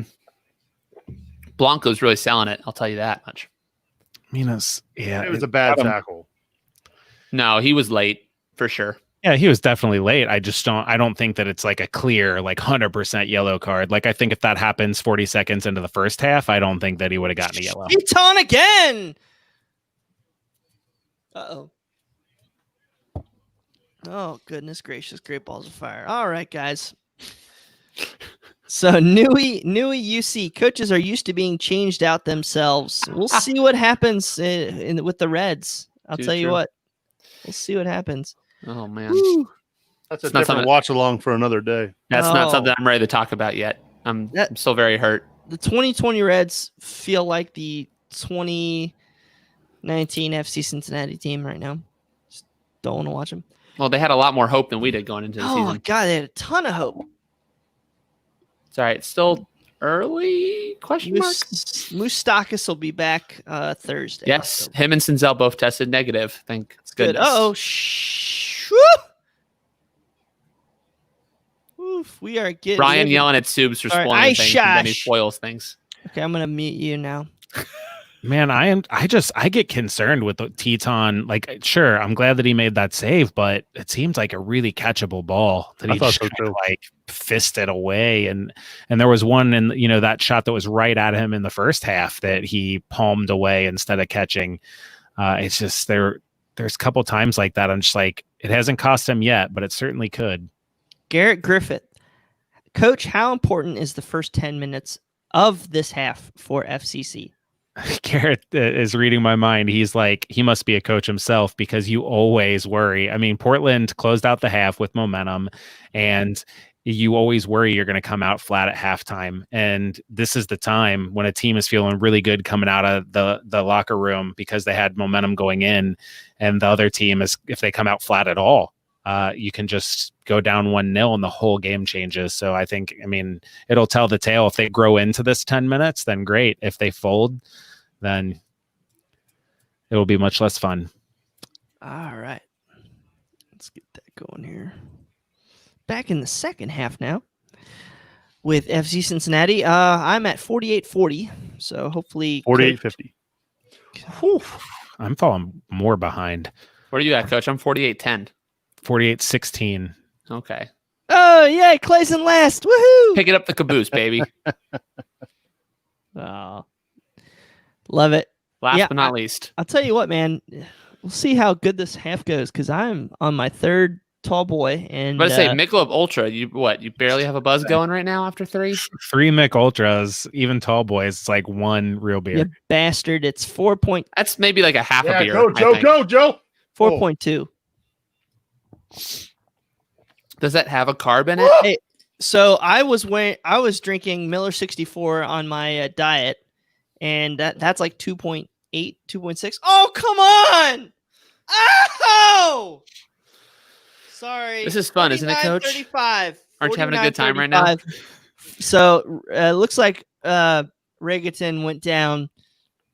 I think we were a little hopeful wanting that to happen, Nicholas. Need to see a replay. Are they going to do a Hey, VAR? Ringo, we have no possession besides that. So far this half, the first 5 minutes, I think we've probably had about 15 to 20 seconds, it feels like. I wish Joe would have. Oh, wow. What a run, Joe. Villafana take him out. Yeah, like he did against Atlanta. Garrett Griffith, Joe is wearing out Villafana. He should have really run in is. front of him and let him take him out. Yeah, Regaton took a very obvious fall there. I agree with Garrett too. He's got another good point there in the chat. It's really interesting that Gutman ended up receiving that ball in the midfield. I would like to go back and see that from the tactical. Yeah, how did he get all the way central? I will admit, he's got a motor. That kid will run. I don't know if you see Garza making that kind of run into the midfield. I hope not. He would take a day to recover. Corner kick. Oh, Waston has just been an absolute animal this match and the past two. I'll tell you what, when he can just focus on What? Oh, God damn, This ref dude's sucks. killing me. Oh, so when yikes. All right, yeah, you're not wrong. It's nothing. It's important, guys. So back to my point is Waston, man. When he's able to sit there and sit on that forward and, keep him off the ball. I do notice right now that it looks like they're trying to run who's 17 and 23. So Chara and Abobasi right on him. So he's got a tall task here. Yeah, I think when you're playing against a back three and you feel like you have the run of the game, the tendency is to push two forwards into that line of three because you want to try to disrupt that rhythm. With only one forward up there, it becomes too easy to mark him with three players. You want those players to have to figure out where players are going. So, when they run off each other, when one checks two and one runs away, those sorts of things. Oh man, when I keep switching back and forth between making a tweet and then getting back, just got one in yard, the I'm face. so worried about closing out of it. Yeah, you're not wrong. He's still hunched over. Did he get it in the face or in the? He got it right in the face. Yeah, But Portland defender? That's the kind of shot. That's the shot that we Alex Veer used to take of the moisture. Golly. So you guys will see it 52-28-29 the video that he just takes the brunt of the Adidas ball to the cheek and loses about 8 pounds of sweat. I would love to see it like an HD camera, like a shot of that. That would be one of those. All right, Wesley Jackson, and I don't know if this is too early, Coach. Wesley Jackson, time to add Cruz for fresh legs. I would have done it. If his fitness is where you want it, then I would have done it at halftime. I would have considered it. But yeah, for sure. Even Frankie has been so important to this team in the way that they want to play, but he hasn't even really had a chance to get into the game. So I think putting Cruz in on either side of Harris could be a good move. Yeah. Oof. So speaking of Harris and bald men, go check out our CincinnatiSoccerTalk.com/Yop shirts. CincinnatiSoccerTalk.com/Yop shirts. This Yop Stom Strikes Back t-shirt, $20. Promo code CST2020 gets you $2 off. Love to have you guys, purchase this. We do have limited quantities left after the initial pre-sale, so please go check that out. CincinnatiSoccerTalk.com/Yop shirts. I feel like after drinking several beers and my I think that counts as like a fifth of a beer, to be honest. Oh, shut it. I mean, the biggest thing that FC Cincinnati is missing right here is a target player to hold the ball up. I hate to, beat the dead horse, but you just defend in your own half for so long, and you have this outlet ball. You put it to Kubo gets to Regaton, and then it's a turnover right away. Mm-hmm. Right? They just can't get that ball to stick up top. And maybe Loca isn't healthy. I don't know, but it really hurts from a roster building standpoint that if Loca's not healthy, you don't have another guy that can do that. I've been saying I think De Jong could do that if you put him out there and ask him to play as a target, not as a second forward, but as a target. I think that'd be a perfect role for him in this system. Any chance Vasquez could fill that role? I mean, I think if you have a player running off of him and you're not asking him to hold the ball, but more just flick the ball on, we've seen him do that successfully. We haven't seen him to be able to hold the ball up and bring his teammates in. I don't know if he can do it or not. I just haven't seen it. Fair enough. By the way, this 4 shot right here looks pretty nice. Yeah, I agree. I will say Yeah, real good. you would think, I guess on paper at least, someone like Kubo or Regaton would be the perfect kind of off runner for someone like Vasquez, or even hopefully if he's fit, Locadia. But yeah, I think Vasquez has been so desperate to play well. Sometimes that can actually hurt you when you're on the field. Is that right, Coach? Yeah, I think that's 100%. I mean, he's a young player and he's pressing to try to do well. You see it even on the defensive side of the ball where he overruns challenges constantly, trying, instead of just putting pressure on the ball, he's trying to win it. He overruns it and he gets beat easily. Right, free kick to FC Cincinnati in the 55th minute. We'll see what 56th minute. I'm going to mute you and take you off right now. I can't tell how good or close that was. I feel like it's unfortunately close. It was close. It was close. Kendall Wasson almost made some magic. Oh, man. Another header against Portland would have been sweet. Oh man. You want me to pause my game? No, you're fine. No, you'd have to pause almost a whole minute to reach okay. me. It's okay, bro. It's fine. I keep refreshing my feed, but I don't get any better. I'm at 55:40. Yeah, you're a whole minute behind me. Oh, geez. I keep trying to refresh it, but I think it gets worse. I think that, are you on Watch ESPN, Clay? Yeah, I'm on the ESPN app on my Apple TV. Yeah, same. So I think that the app just naturally runs 30 seconds to a minute behind live TV. Like it doesn't matter how fast your internet is or anything. Probably. Hulu. Sorry. Yeah, Dan Vieira now watching Netflix. Oh, God. Still 0-0, man. We still got a chance. That's funny. Yeah, Danny Poe, Hulu. Oh, I don't know if you know this, TT. guys, but Hulu has live sports. I don't know if you know this. It is live TV. That's their entire ad campaign. I think TT catches his ball with his face. Oh, did he really? Oh, jeez. So his player rating is going to go up if he did that. Oh, you're doing these. I forgot. I am. Yeah. Are you really? Oh, good Yeah, luck. Brad Weigel, please get better soon. Yeah, seriously, he's not doing too well tonight. But no, I've been He's keeping not some doing too tabs well. on performance and stats at halftime. Get out of here, Gutman. Oh, Body him off. whoa. 2 subs coming up. Woo! Who does it look like, Soups? It's DeYoung and Cruz. Wow. All right. So Clay, are you good at math? Because I'm opening a Dragon's Milk Reserve Scotch Coach barrel didn't even aged hear out. that. And I'm wondering, it's 12%. How many beers does Brian have to drink? "Quote unquote" beers. 7. Alache coming on too. Triple sub? Amaya's off. Regaton's off. Cruz on for Regaton. Cruz Yes. on. Wait. It'd So be- we have DeYoung coming on. Would he be for Regaton? No, the board said 8 for 9. Oh, wow. But positionally speaking, DeYoung Right. came on. Yeah, but who did DeYoung come on for? I'm pretty sure Yuya. Oh. Kubo, Regaton, and Amaya come off. Amaya's Wait. off. What is that going to look like on the field then? They're switching to more of 4-3-3, I think. I guess you put Jow up top, then DeYoung is your base, like false 9. But It who still do you looks like 5 at the back.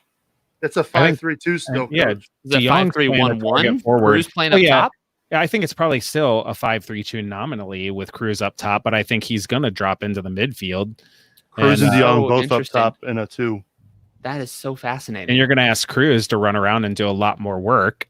And you're going to have DeYoung as that target player. That's my hope anyway. Hey, Alex Veer, we just talked about you. Were your ears burning? We miss you, Alex. Alex is joining us all the way from, was it Scottsdale, Arizona? Is that where you're at right now? Phoenix, Scottsdale. You're in the Where it's rich nice part and of hot. it's a dry heat, right, Alex? I was about to make a COVID joke. I'm going to pass on that one. Oh, that's a little. I don't know. If William Kite. I'm There you sorry, go, William. Fatai. Oh, Going for the win. that's, you got Beetlejuice. If Jason. he was going for the win, I would think Locadia would be in there instead of Cruz. I mean, we don't know how healthy he is. You could still bring off Stanko for Locadia and drop Cruz back. There's a lot of versatility with him and DeYoung. Mike Prentice. Hey, look at Melissa Bingle up there, top left. Makes a Locadia appearance seem unlikely unless we're down 1-0. I don't know. It depends on what Stom thinks. If Stom thinks he can only play 15, or he wants to see if we can hold on a draw and pull him on for penalties. Man, it just depends. At 59-40, when De Jong had like 15 touches on the ball while Portland was trying to get it off of him and then pass the ball to Gutman. That's what I've been crying for, right? He held the ball for 8 or 9 seconds. Oh, shoot! No, Soubs! Oh, my God! You jerk. Oh, you guys are jerks. I think the ref just made a good call. That must be a good call by the ref. Looks like the Plon got something. All right, Coach, we're in for a treat. We're in for a treat here. Off the free kick, I guess. Must be off the free kick. Hey, I'm using my powers of intuition. It's coming back. I feel like this free kick is looking really good. I'm guessing the Plon on a free kick. Oh, yeah. Is that conclusive? Yeah. Is that conclusive? Why would you then freak out if that's what's going to be? No, I just saw the replay. That's why, Clay. Yeah. Oh, come on. Come on, please, no. Looks like this might be going to VAR. Wow. Great run. Let's hope it's not. Was he driving the bus?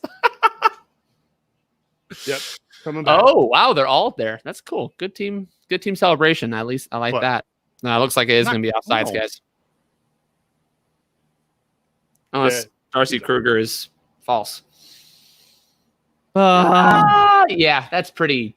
Yeah, it's a half body. Yeah, it's going to be offside.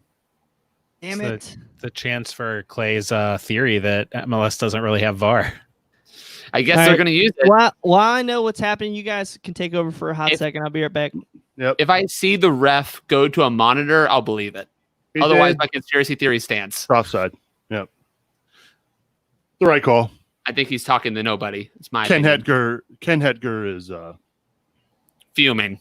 Yeah. Yeah. Well, it's better VAR that ruins the game. I mean, it's the right call. Oh, he's going to the monitor? Oh. He did go to the monitor, yeah. Yeah, Coach Subs already Gough, told us they called it back. Well, I know they called it back. I was saying that I will not pull off on my VAR isn't real in MLS conspiracy until I see a ref go to a monitor, and he did. So I have to drop the tinfoil hat. Matt Imholt in the chat says, oh, I missed it. Why is it not reloading my chats? That's weird. It's doing the same thing to me. Oh, I bet Brian has a setting turned off. Let's see here. Look at you, Subs, back in the driver's seat. I like it. Yeah. Matt Imholt, supporter of the show, good friend of the show, says Subs knows if it would still be a goal. If it was Man United, VAR wouldn't have said a darn thing, and you know it. You know it. 13 penalties all season. Come on now. I want to know what happened to Leicester this weekend, Matt. They were supposed to beat United, right? I will say, guys, that goal, even pulled back from VAR, I mean, it does a little bit for your confidence. It makes you feel like it's possible. Hopefully, we'll see a little bit of boost in play from there. Now, I will say, lasted. From my favorite English team, and I think, Coach, you would agree, we've seen a couple VAR decisions go against them, and it kind of zapped the team. What do you think is the split there? Do you think it's going to increase their confidence that, we can pull it off and we just need to be a little tighter? Or do you think that's a little deflating to have a goal called back? I mean, you're right. It can go either way. I guess it depends on the makeup of the team. Mm-hmm. And I guess we have not seen this FC Cincinnati team to be the most mentally tough. So they brought another striker. Looks like Nish Goda. Nish Goda, their new Polish DP, came on. I would imagine Abobisi moves more to a wide position, which he's played for them before. He's quick enough to pull it off. So now they have two guys with finishing ability. I think this is Cruz's debut, right? Yes. Under Stom, yeah. No, in the tournament. He played in Columbus. He came on for Columbus. Oh, yeah. He did. He played wide. I was surprised he came on as a wing. Very Alan Koch move. Oh, man.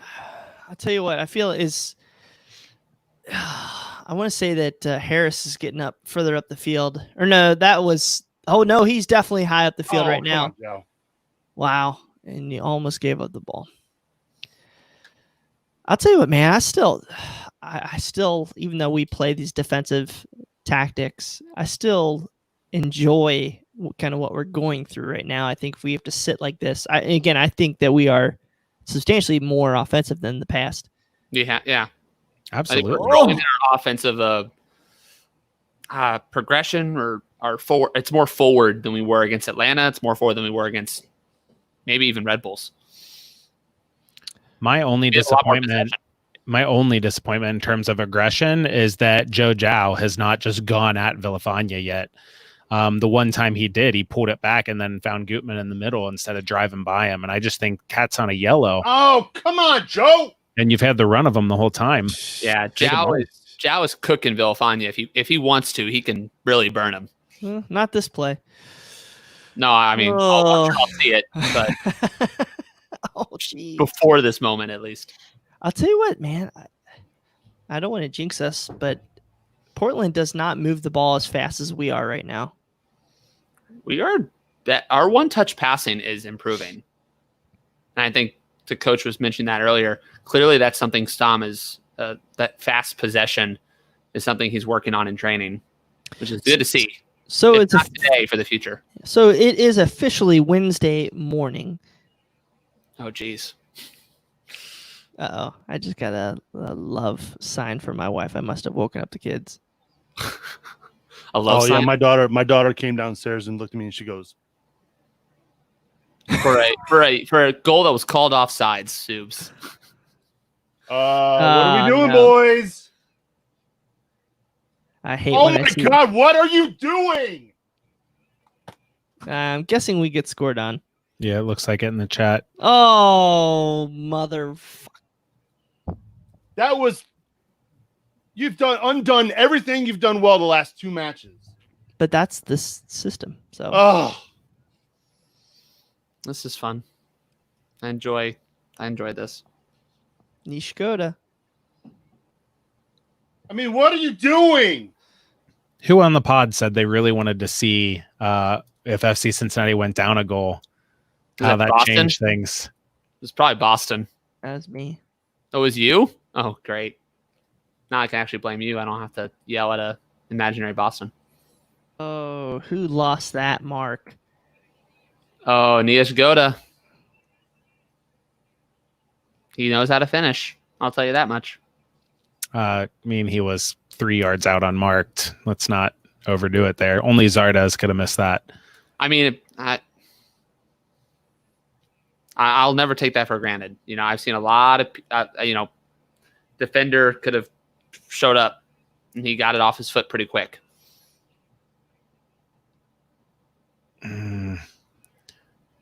It's between Pedersen and Waston. You can see Pedersen pointing to him, trying to get Waston to pick him up because he's picking up. He wants to pick up Abobasi making that run. He wants to pick up the near post. Yeah. Oh, baby. Well, now Portland, I think, is probably going to pack it in. They haven't seen us do much going forward. But I don't know. Maybe they want to pile it on now. They're not a team that usually bunkers. So it'll be interesting to see what happens. I think it'll be more of the same. Like, it won't be a straight bunker, but it'll be that mid block that's tough to break down. And they're going to dare FC Cincinnati to do it and then try to hit on the counter.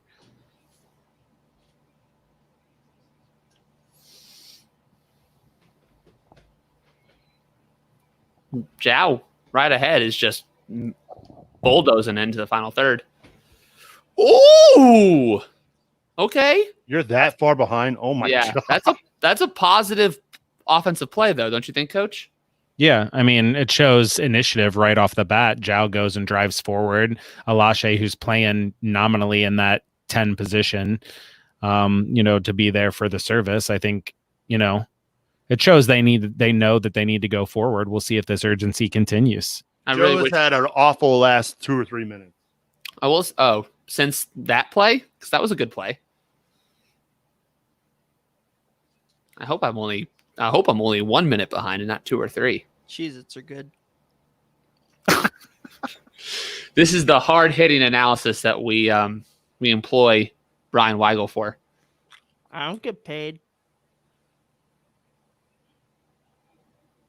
And Cheez-Its, maybe. Cheez-Its, please sponsor us. Clearly, is what Brian wants. I mean, the thing I didn't like about that goal, from just a positional play standpoint, you got to break down like the communication and everything to really figure out. I don't know what Kendall's doing there. He's 3 yards, outside of the near post, not marking anyone. So is he providing cover to Duplan's pressure? I mean, at that point, that close to the goal, I'm not sure. We pressing now? I imagine he's thinking if someone makes a near post run, but you're right. He's outside of the near post. That's the thing, and that's my point. If he was inside the near post, then he would have been right there to pick up that runner. But he was outside of the near post. We are either going to score in the next 5 or have their second scored against us. What makes you say that, Brian? We are getting out of our defensive shape, spreading out, pressing into the attack, pressing them on their side of the field now versus pressing within 10 yards of our side. So, oh man, we're putting a lot of guys on them now. You're right. Stanko looks tired. It's an aggressive move to start pressing. Well, so you got to, you're down 1. With Stanko looking tired, what do you do here? You pull him off for what? Locadia and put I mean, because Cruz is out there as basically a second forward, you have flexibility to do whatever you want. I think a hydration break is probably perfect right now. Yeah, you also have Tommy McCabe who can play that position. Oh man, that's just disheartening. This is the stop them, like we were talking about in the first half. Stopping their momentum is huge right now. So I think a hydration break couldn't have come any better. All right. So speaking of tactical adjustments, is this a Yap adjustment? I mean, we haven't seen what happens after we get scored on in the 5-3-2.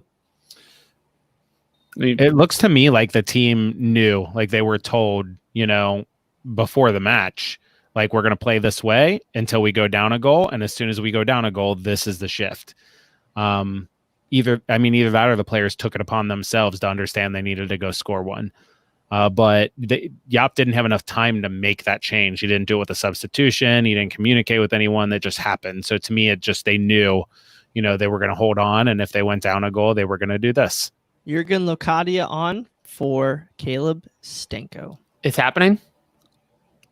Boy, oh boy, here we go. We got Sim de Jong and Locadia up top. Coach, I know you've been salivating for such a forward partnership. Sure. I'll tell you, the only reason why I'm not holding my breath is Locadia hasn't played in how long, right? I mean, this is going to be his Red Bulls. Yeah, his first minutes. Oh, Atlanta back in March, excuse me. His first post-pandemic minutes are, so I'm just not expecting him to be sharp.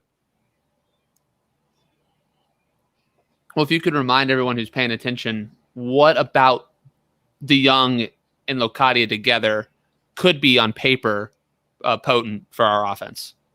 Well, I mean, de Jong thrives with the ball at his feet, right? He's a good passer, and he's creative on the ball. And Locadia, what really makes him elite, in my opinion, is his movement. Like, he's good at a lot of things, but his movement is elite. Like, he drifts away from center backs. He makes really nice runs. So providing a creative passer with that movement off the ball, it should open up a ton of space. Even if that connection doesn't happen, that movement is going to pull defenders all over the place. Anybody know any good divorce lawyers? Because I think I'm about to get my butt chewed out after this.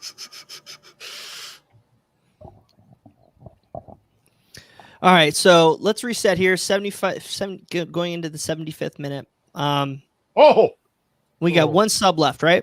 Yep, and one more opportunity. And I mean, we're really starting to find ourselves short on the bench. I mean, Vasquez. Mm-hmm. I mean, that's really your only attacking option that you can bring on. My other thought was is Saad Abdul Salam or Zico Bailey or Garza, switching out one of the wing backs. Is Mane on the bench? Yes. Right? All right, come on. He's got to be. Come on, Locadia with a shot from distance. I mean, Mane for Zhao, just in terms of fresh legs. But you could also change the shape, right? Because Duplan could shift out to right back. So you could put on Mane for one of the center backs and go to a true 4-3-3. by playing Zhao, push Duplan out to the right, play Zhao and Mane at wings, and then go with Cruz, Alache, and Harris in the midfield. I mean, you could even take out Zhao for Mane, put Locadia out as a left winger cutting in with De Jong as a false 9. Hydration break. This feels like a very CONCACAF World Cup game. Mm-hmm. Sitting back, Costa Rica style. I see Mark Stutphin, Melissa Bingle. Oh.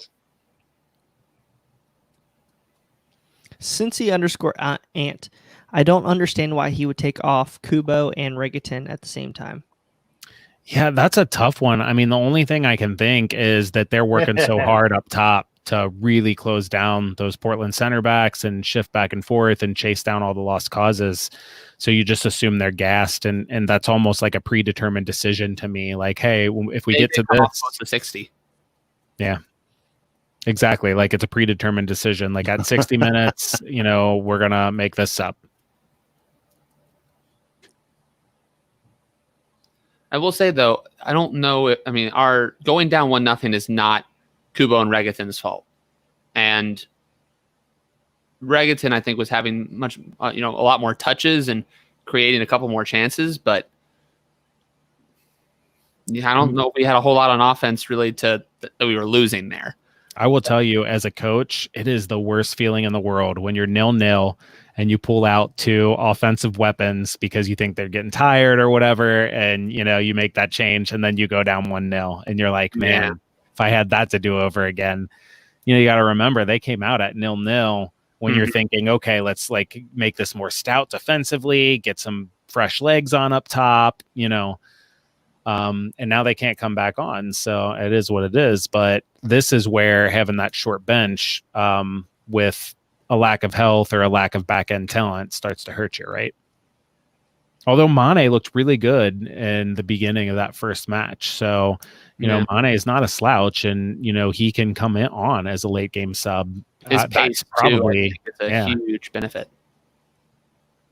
That's probably the last sub. I think you put him on for a center back and you go 4-3-3. Go full out. Try to get that penalty kick shootout. And Mane and the penalty kicks is probably more worthwhile to you than a center back. Yep. Or even, I don't know, him and Zhao. Depends on. There's some more kind of players. Who knows? I just really want to see more soccer. I don't want to have to wait another 3 weeks. If even, you might have to wait longer. You hope. Yeah, don't forget, the Marlins can't play till Sunday. Who knows what's going to happen? Yep. Oh, well. Wesley Jackson, who's the better squad, Portland or Columbus? I would think Columbus. I think they're about even. I think Columbus had an easier group than Portland did. You would have to break it down position by position to really, really be able to tell, right? I think Zelarayan's the best player, would be the best player on Portland. Oh, penalty! Yeah! Oh my God! Brian, holy crap! Keep quiet. Don't wake the children. What? Oh my God! Brian, you already knew it was going to happen. Calm down. If you don't keep it down. Who takes the freaking Locadia, baby? He makes something out of nothing. What is the keeper doing? So, Coach, idiot. We'll take it to your striker, or? Oh my goodness. Oh yeah. I think. Well, first of all, as a team, they already have a penalty taker. Like they have a guy on the field that knows he wants the ball, and the only way that changes is if something happens and you decide. This guy's really feeling it. He wants the ball. Other than that, they already have a guy on there. Medunjanin, by the way, too. What a pass for Medunjanin to get it into the box like that. That's why we brought Medunjanin into this team. Am I right, guys? I mean, gosh. Other than the fact that it went straight to the keeper and he should have just picked the ball up and been fine. Locatia's got the ball in his hand. I thought it looks like it's Cruz. It was Cruz. But Lahoud has the ball in his hand right now. Cruz was in the box. Yeah. Okay, Come on, baby. I understand. Yeah, I think Lahoud Make sure he wasn't offside. Probably are 2 great penalty takers. Steve Clark usually much more composed Hey, than that. gonna put you on mute. I will be fine. I will not Please cheer. mute him. You're like 10 seconds behind me, Bri. I don't want to know. I'm at 80, 20. Okay, mute I'm myself. literally 50 seconds behind you. To answer the squirrel, because I love squirrels, it's not a red because he was heading away from goal. So you're never going to get a red card there. Not a goal scoring opportunity necessarily. Locadia up. Oh, it looks like we got good news. All right, boys. Fucking go! All righty, boys. It's a game now. Yes! It's a game, Brian. You got children. Be careful. I don't know what Clark is doing there. They just completely whiffed. really dumb. Why are you taking a touch there? Pick the ball up. Yeah, it wasn't kicked by It was Medunian who kicked it to him. He was hoping to waste some time. He was hoping to keep it at his feet and waste some time, and he just had a terrible penalty. What a penalty. Clark is usually much more composed than that. I'm quite shocked by that mistake. All right, Locadia. I still haven't seen it yet. I'm Let's excited. get another one, boys. That was, I mean, because Clark had a jump on that. He went the right way and everything. If that penalty wasn't perfect, that wasn't going in. That's what you need to see in the goalie neutral penalty. You shoot it where you want, and if you hit it hard enough and you place it well enough, it doesn't matter where the goalkeeper dives. Yep. And that's a perfect example of that. Locadia hit it perfectly into the bottom corner. And let me also say, that penalty by Cruz, that's his MO. Like that ability to pounce forward, whether it be on the goalkeeper there or on a midfielder or a forward. I mean, he sits back and he is so good at reading that play and really pouncing on those bad touches. Like that is why Cruz needs to be on the field when he's healthy. Let's hope that he gets healthy and stays healthy if there's a season after this, because that really is an asset to have. Cheers for Locadia. One more. Can I just say, I've not seen Sim de Jong play very often, but I'll be honest, I'm not like impressed at all. Like he's turned the ball over twice now. I don't understand the hype. Like, is this a lack of match fitness? Is this out of position? What do you think is going on with him?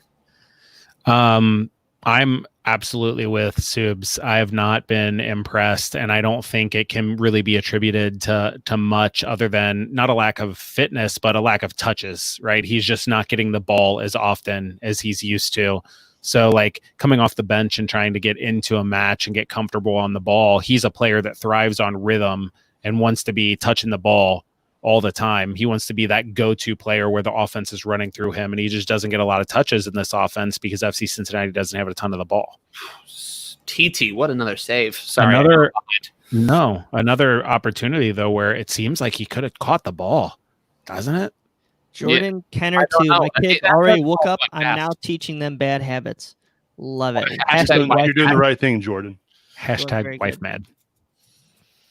Oh, dude. I love it here in our chat on CST, Joey. Loca brace to win. That's what I want to see. Oh man, I'd much rather that than a penalty shootout at this point. Let me tell you what, I will not be in any emotional state to handle this.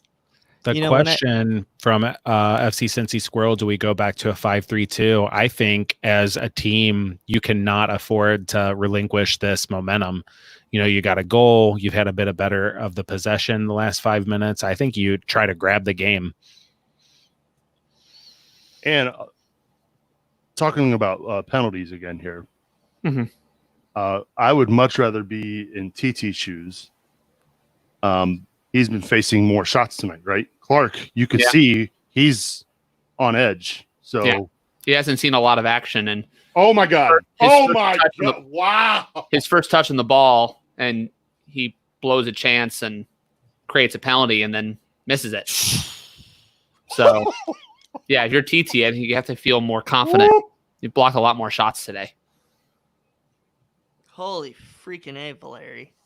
I think goalkeeping is a lot of confidence. What would you say to that, Coach? What about it? Like goalkeeping, a lot of it comes down to confidence. Yeah, absolutely. And I think that having those touches on the ball, like they always say, like if you get an early touch from a goalkeeper, somebody floats a shot in where you can just kind of easily snag it. It just helps calm you down. I think that's a big deal. But I think that in a penalty shootout, it's so much about just explosiveness and athleticism and guessing the right way, because you're not trying to hold on to the ball. You're not trying to do anything fancy. Really, you're just trying to touch it. Yeah. So what? No, I'm not going to ask that question until we get there. I don't want to get ahead of myself. Let's get a goal before the end of regulation. That's what I agree. That would be preferred. God, Valeri was close on that last one. Jesus. Oh, man. I'll tell you what. This has been fun, guys. This has been fun. By the way the net rippled, I swear it went in. Oh, Locadia, dude, he's getting on the ball. Oh my God! Oh, I think De Jong's looked good in the last 5 minutes too. Since oh Subs yeah, De Jong's looking. Oh my goodness! I just want to say when Subs was De Jong's looking good. All right. I think De Jong must have hurt him. His ears was bad mouthing De Jong. I've always been a De Jong supporter. I bet you have. Clark, I'm telling you, he's not going to save a penalty. Yeah, if we Clark's in his head. So De Jong, you'll see at 86 minutes, puts a good shot towards the post, and Clark should have cradled it and muffs it again. And so hey, he's kissing his post right now. Mm-hmm. Did it hit the post? Oh yeah. God, and there's Cruz almost pouncing on that again. How did Coach get ahead of me? I am so far behind. Guess we're going to kick you out of this thing. ESPN FC put a video up of Cruz, and it's literally captioned, "Oh no." Gutmann's got some stones, man. He's going after it now. I like this question from William. Maybe it's Kieltick. I'm not sure. If it goes to penalties and we lose, do we call this game a success? Man. In fact, we're in this game. I lost my feed. I will say right now, if Portland scores 2 more in regulation and FC Cincinnati loses 3-1, I call this game a success. We've seen FC Cincinnati grow in possession. Watch TV. Still play pretty well defensively. I think that this game absolutely has shown steps forward, and 4 games into Stom's tenure, that's what we're looking for. Are you kidding me? Loca missed a sitter. Oh, De Jong looks at him like you're. No, dude, you're so far behind. I'm trying to refresh it, and it's not. No. De Jong slide the great ball in for Locadia. Loca's gotta bury that. Oh wow, what great press! I will say. He looks again. hurt. Oh, how do you, Subs? If you missed that, you would look hurt too. Until people stop talking about you missing it. Well, whatever I said about De Jong, I take it back, dude. He really he has answered and then some. But again, what we talked about is he thrives on rhythm and touches, and he's been on the ball like 8 or 9 times in the past 5 minutes, and that's why you're seeing him to start making those little touches. The guy's a good player. He's really good in possession. He just needs those touches. I have closed out the ESPN app. I've refreshed it. I'm so sorry, y'all.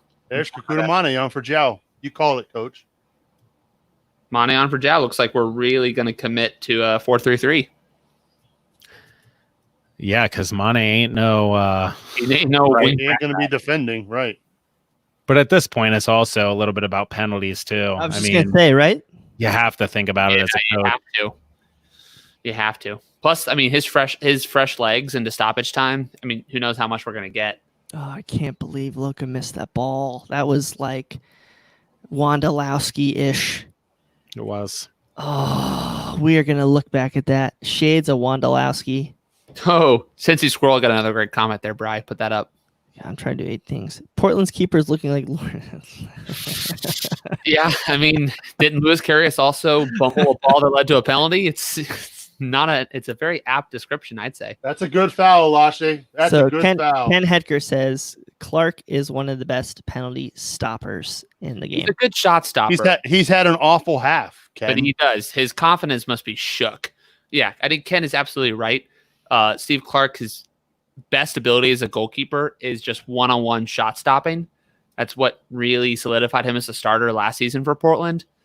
But after giving up that penalty, after failing to save the penalty, even after guessing right, that has to mess with your confidence a bit. Simon Wigley of he's the director of coaching at Kingshammer said, "I got to see the XG on that chance from Locadia, but my first impression was 0.98." Maybe 1.98, maybe even. Should score 2 goals from that distance. I mean, but again, I don't want to harp on it, but you're talking about a guy who hasn't played in months. 6 minutes. And that was like what, his 4th touch of we had a water break, Subes. That's true. Yeah, but so we got 6 minutes to stop, did you say? Yes. All righty. If there's a season and if 4 games into that season, Locadia is still missing those chances, then FC Cincinnati fans can be worried. I'd say based on the prior minutes we've seen of him, I think there's a chance that this is just match fitness yet to come. He's proved that he can finish, I think. This is another one. I think he could have caught that.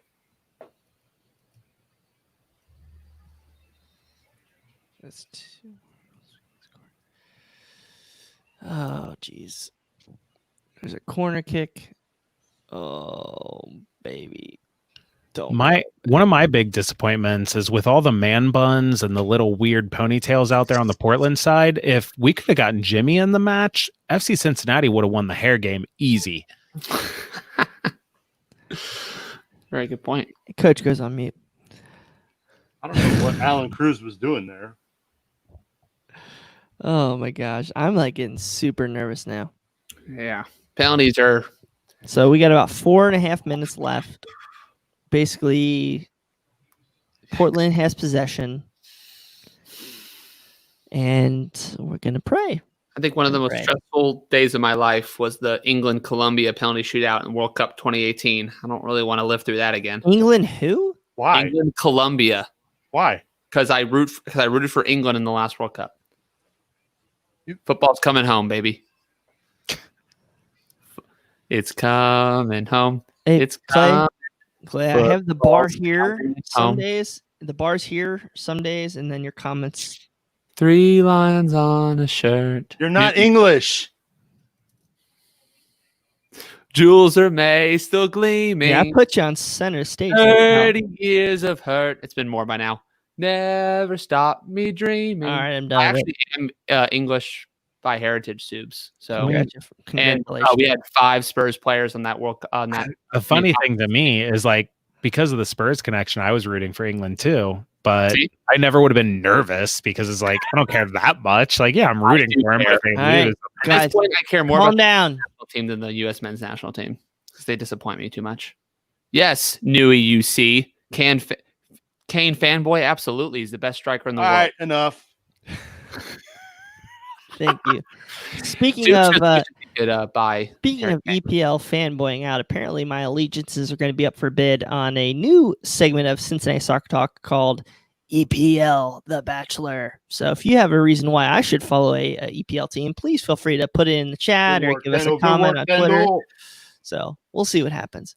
Dude, Kendall, oh my God, freaking Gutman just gets lifted out of the way. Oh my goodness. So also, we got about 2.5 minutes left, guys. I don't think I can watch penalties on my feed. I'm going to be so far behind. That's fine. I'll have to watch you all instead. Fuck you, Brian. Wow. So timeout. So maybe what I can't imagine we get in trouble for this. I can't imagine we get in trouble for this if I just turn my camera around to watch the TV. Can't admit. Yes. My Hulu do not do that. Stopped. My Hulu just stopped. I will say, you see Deplan popping up in the box. They're FC Cincinnati is definitely shifted to a 4-back, which shows they're not just holding on for penalties. They might be not super urgent going for this goal in regulation, but they're in a 4-back with Deplan playing right back now. I think they're playing 4-4-2. Let me know how it's going because I got nothing on here. 94-30. Jeez, I'm so far behind. I'm with you, Clay, though. It's going to be really hard to watch penalties 40 or 50 seconds behind. I'm going to need Subes or Brian to literally narrate it and let me know who made what. I mean, I literally can't. I can. Oh, is Hulu hurting you now, Brian? Schadenfreude. I feel so good. Okay, I'm back. I'm at 94.45. How far are you, How are Sib? you still 95-0. Okay, cool. I got closer to you. We just got to hold on for one more minute. That just pisses Clay off, and I love it. Oh, get out of bounds. Get out of bounds. Okay. Hulu down. So, Danny, you were right. Hulu down. Hulu down. I don't know. And take it. All right. TT is taking a goal kick now here with 95-20. He'll probably kill about 40 seconds off with this goal kick. Who knows if they'll add any more time. Oh, my goodness, Joey. You're such a clutch. Oh. Alan Cruz's FC Cincinnati career is, playing as a second forward here. He's played as a right midfielder in the past, a right winger. He's got a attacking mid. Yeah. He's got to look and be like, man, true utility infielder. Got a little. He's the Ryan Friel of FC Cincinnati. Yes. We are at 96 minutes. Oh, Penalties. Here we come. Oh my God! You all called it 1-1 penalties. How many people have you called this on the show yesterday? Me and Lahoud. Lahoud. Yeah. All three of you did. Because Boston called penalties too. Me. I'm yeah. so mad at y'all. Right I here. can't Sorry. believe we're doing I guess got to remove you from the show then. Sorry, pal. Real Snark Lake, Alashe did a decent dare job you. backing up Harris. I think Alashe's been good since he came on. I think he showed that he belongs on an MLS roster. I'm not sure he's going to be starting anytime soon, but he's a good piece off the bench. He's got better pace than Stanko. All right, Coach. Question for you. You want the first penalty kick or do you want to go second?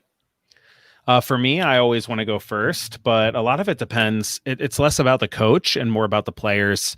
Are you the kind of team that wants to dictate play, or are you the kind of team that really gets amped by the idea of, against the odds? I think ultimately what penalties come down to is how often in training and how often you've been put in situations under pressure where you have to perform. And it's a really tricky thing as a coach because it's hard in practice to replicate that sort of pressure. Locadia clearly is going to go first, right? I definitely think that you want to have a first and second shooter that you feel really good about. But ultimately, you're trying to end this in 5 shots, and you got to have 5 guys on the team that want to take PKs. And every coach does it a little bit differently. Like you see Portland's coach, they're making adjustments, it seems like, on the feed. Some coaches already have their 5. It's set. Yeah. These are the 5. And some coaches are like, depending on how the match is going, how people are feeling. Looks like Portland's going to go first. Yeah. Or sorry, second. They are. I thought they won the toss. Who would you have as your 5 here, Coach? I'm guessing Locadia, De Jong, Mane, Cruz. Who's your 5th? 4th and 5th, I guess. I only listed 3. Yeah, I mean, it's hard to tell based Harris, on because I haven't seen him in training and things. I would think Harris would be a good penalty taker, but you don't know. I mean, it's different than a set piece. It's different than shooting. I've played on teams, not necessarily coached, but I've played on teams where the best penalty taker on the team was a goalkeeper, just because they had the mentality to know, like, hey, it's like playing darts. I know I can side foot this and put this ball wherever I want. My goodness. I think I'm going to turn this over to Subes and Clay and you guys for a little bit. I got to tweet this out. Yeah, so you do your thing, Brian. I got it. Subes, I'm relying on you to. We are kicking first, and it looks like it is Siem de Jong leading off. Oh, boy. Right now, the official giving the instructions to both goalkeepers that they cannot leave the line early. Oh, man. I can't believe I can't watch this in real time. It's going to upset me so much. All right. You all? I'm just kidding. Or, Clay, is it better because you don't have to be nervous because you're going to know what's going to happen in the future before it happens? Maybe, but I'm still nervous to hear Subes talk. Well, the chat room, don't read the chat room because they're going to spoil it too. All right, so. chat. One in the private chat. All right. One spoil it. Siem de Jong is up, goes to his left, and it is a goal. 1-0 FC Cincinnati. Woo! Chicken All Finger right. Jones called that one for me. Yeah. I already got rid of the comments. I'm not watching. Oh, God. This team makes me drink. I haven't even – they're still talking to the goalkeepers on my feed. I can't believe this. Me too. All Clay. right, so Diego Valeri is walking up. He's to obviously hurt. take the first kick. So let's see if TT can make a big save. That'd be great. I need a Mitch Hildebrand performance. Come on, TT. Valeri's kick is good, right down the middle, 1-1. Eka, God. All right. DeYoung made Steve Clark miss. I just saw that. Right down the middle. TT's legs almost stuck around just long enough, but all right, Alan Cruz is up next. Wow. Are you surprised Locadia is not in the top two? He might go last. I was gonna say I don't think you want to wait till last. You need the goals. Well, it might be kind of a fluid situation. You kind of see who needs to get a kick, and you step up when you need to. I think that you Cruz have is up with the order and right down the middle, 2-1 FC Cincinnati. Chicken Finger Jones, total spoiler. Can I hide the chat room? Go to the private chat. There you go. That's what I'm gonna do. That's what I did. It's been a lifesaver. I love you all. People commenting in our chat. You're fantastic. Thanks I'll for stick with you guys. Live Thanks chat, I got you. I'm not mentally prepared. I'm not mentally stable enough for this. Chicken Finger Jones, you bring it all. Good news, bad news, just bring it. All right. Coach Gough really has a good therapist. Mora coming up for Portland to take Who? their second penalty. Mora, Okay. number 9, steps up, and it is in 2-2. A lot of coaches will tell you that you put your 2 best shooters first and fifth. Really? And it's just a philosophy. Like if you want to stay on top and make sure early, but I mean it's just fine margins at this point. It's like you want your best to go 1-2, just to make sure you get All right, here's Locadia taking the third penalty. third. Okay. He went to his left the first time. Let's see if he changes. Penalty kick. Steps up, and it is saved. And it was an awful penalty. It was an awful penalty. Jesus, Locadia. I mean, that could not have been a worse penalty kick. Oh shit. Are you serious? It's not going to do well for FC Cincinnati Nation. They're Clark didn't even have to really do anything. the great hope. Jurgen Locadia misses a sitter and then misses a penalty. And it's a bad penalty. I mean, oh my goodness. All right. Blanco steps up. TT guesses right but misses. Oh, man. Okay. I will say it's Oh, a tough. that was not even close to the corner on Locadia.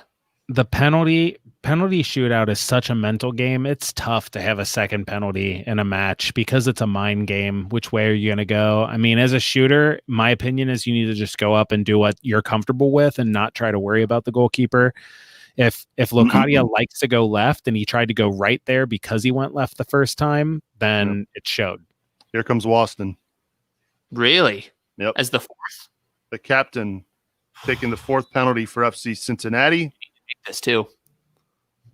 And he skies it.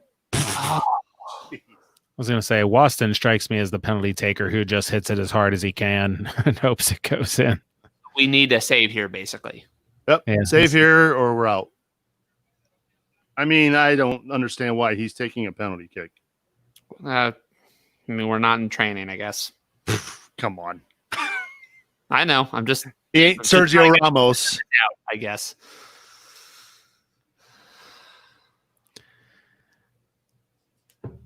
Save or out. Come on, TT.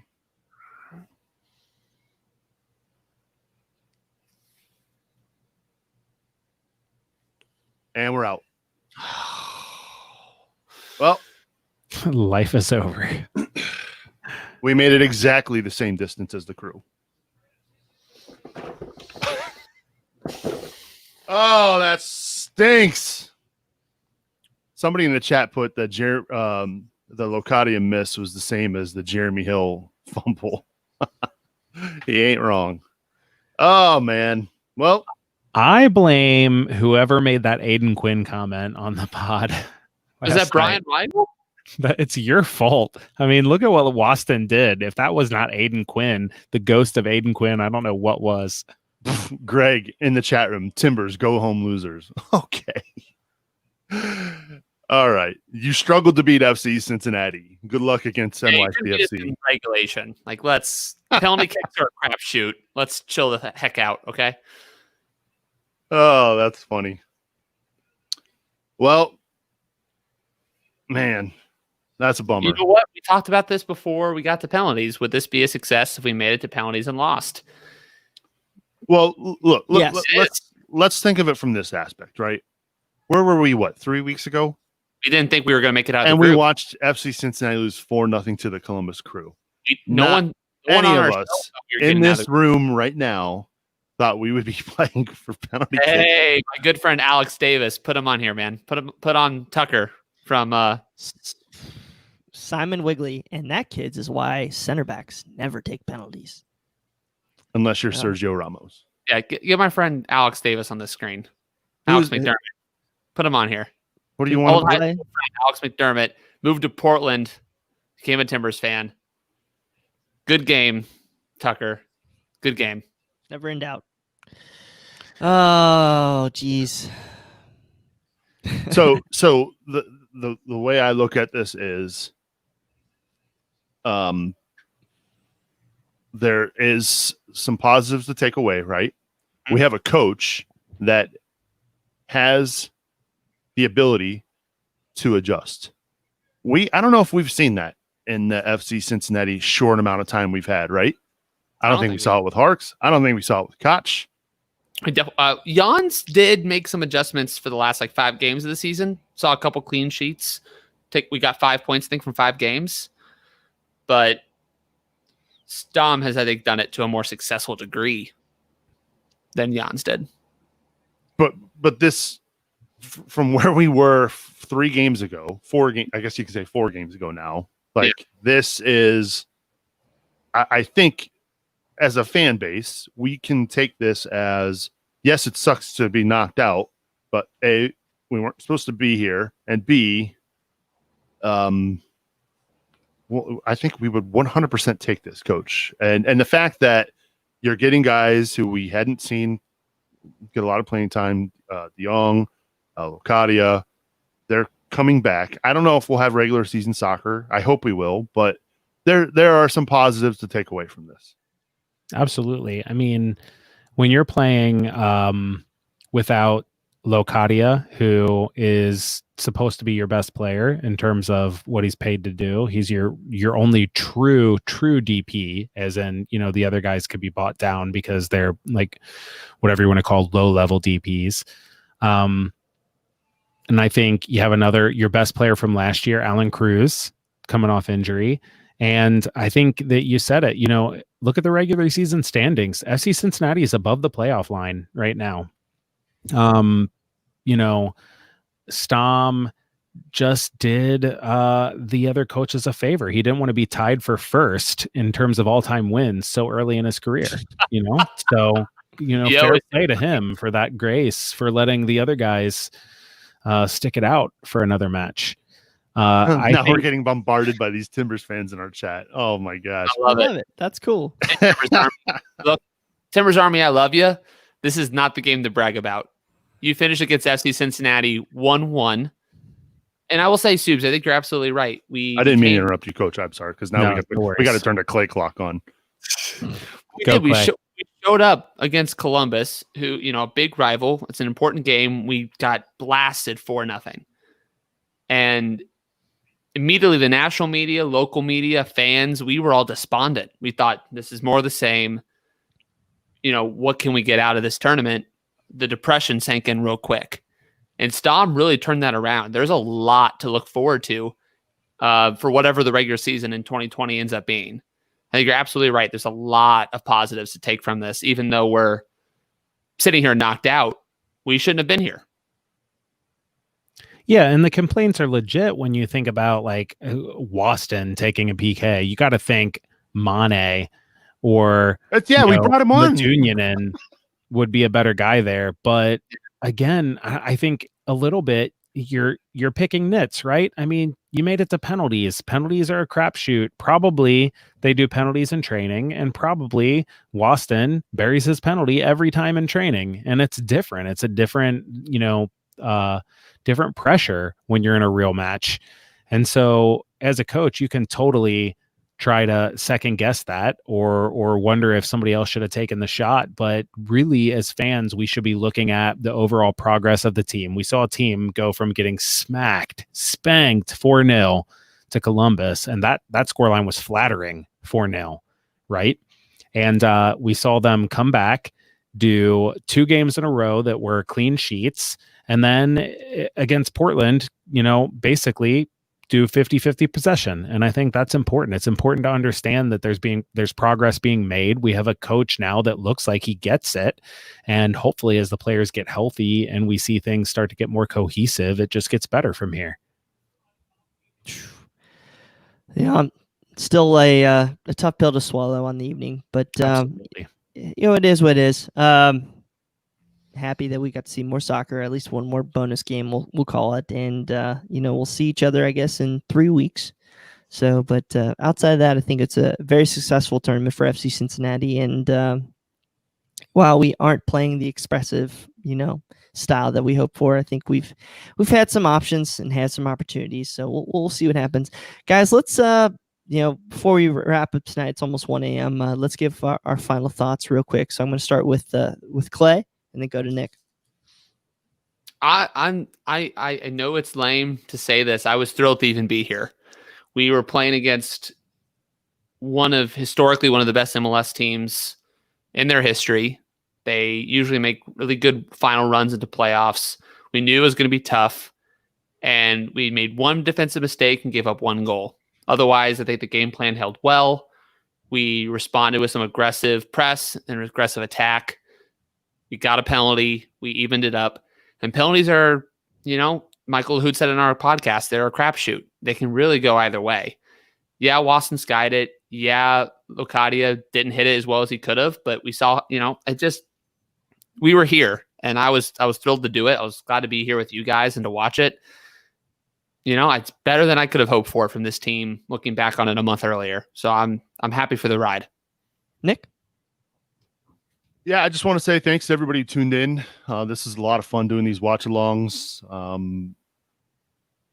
It kind of gives me a chance to get back behind the mic, which I hadn't been doing lately. As far as the match, it's one of those things where they played really well, right? And then to concede the way they did, that was rough, especially with how well defensively they had played leading up to that point, and then even the last 2 matches, to see it kind of thrown away on either a miscommunication or a lack of discipline there. But there are some building blocks, as Clay said. I think there's I want to say some light at the end of the tunnel. I think Jaap Stam has shown the ability to make adjustments and make the right decisions. Clearly, it worked here in this tournament after that first match. So kudos to him. I'm excited. I hope that we get to see some regular season soccer here in a few weeks. Keep our fingers crossed. And as we'll be covering it. Thanks, Bri, for all that you do with these watch alongs and for putting it together. Thanks, pal. Going over to Coach. Yeah. I would say what Sub said about the way we conceded, the way FC Cincinnati conceded, and then to pile on the fact that Jurgen Locadia is the GOAT with that missed chance and a missed pen. I do think it ended about as poorly as you could have ever imagined in terms of FC Cincinnati fandom and just like the stewing that's going to happen over the next however many weeks until we get to see another game, God willing. But I do think that there were steps forward made here. I just hope Jurgen Locadia is the person who's taking this the most personally. If he looks at this as, man, I cost this team, then I think that bodes well for the future. I think if he's like, whatever, it happens, I was rusty, then that's going to be the telltale sign. We're not in the locker room. We won't know. But I think seeing the possession, seeing the game plan, I'm excited for going forward, which is something that I haven't been able to say in over a year. So hopefully we get to see some regular season soccer, like Sub said. Oh man, I tell you what, better, kind of what JJ Reed says here. Better than expected. Hope we get regular season play. I do. If you would have told me that we played 4 matches, we would have won 2, drawn 1, and lost 1, I would have been over the moon at the beginning of this tournament, and I am still disappointed right now. But I think we played pretty well. We just drew Portland, who's a very, very good team, and I think is going to impress a lot of people. So if you look at it, we lost to Columbus, then we beat 2 really, really good teams in Atlanta and New York, which will most likely be able to finish close to playoff spots, and then Portland, who will definitely be a playoff team. So we're getting there. So congrats to Portland. You deserve to go through on that, and we'd like for you guys to win, since we were your toughest challenge. Look, and now that FC Cincinnati is out, I will say to 4:20 a.m. Book Company, who's blowing up our chats on YouTube, there is a party in Portland and no one is sleeping tonight. Good for y'all. I love the Timbers Army. I just didn't want y'all to win tonight, but now that you are, please take out NYCFC. No one wants them in the semifinal. Please do it for us. Do it for us all, Portland Timbers Army. Let's go. Clay didn't get the cue, Brian. Oh, geez. All right, guys. Well, I appreciate it all. You guys have a great evening. Thank you for tuning in on this watch along. We'll be back hopefully in about 3 or 4 weeks. So for Coach, for Clay, for Nick, appreciate you guys tuning in. And as always, be better to each other. We will see you on Cincinnati Soccer Talk next week. Good night now.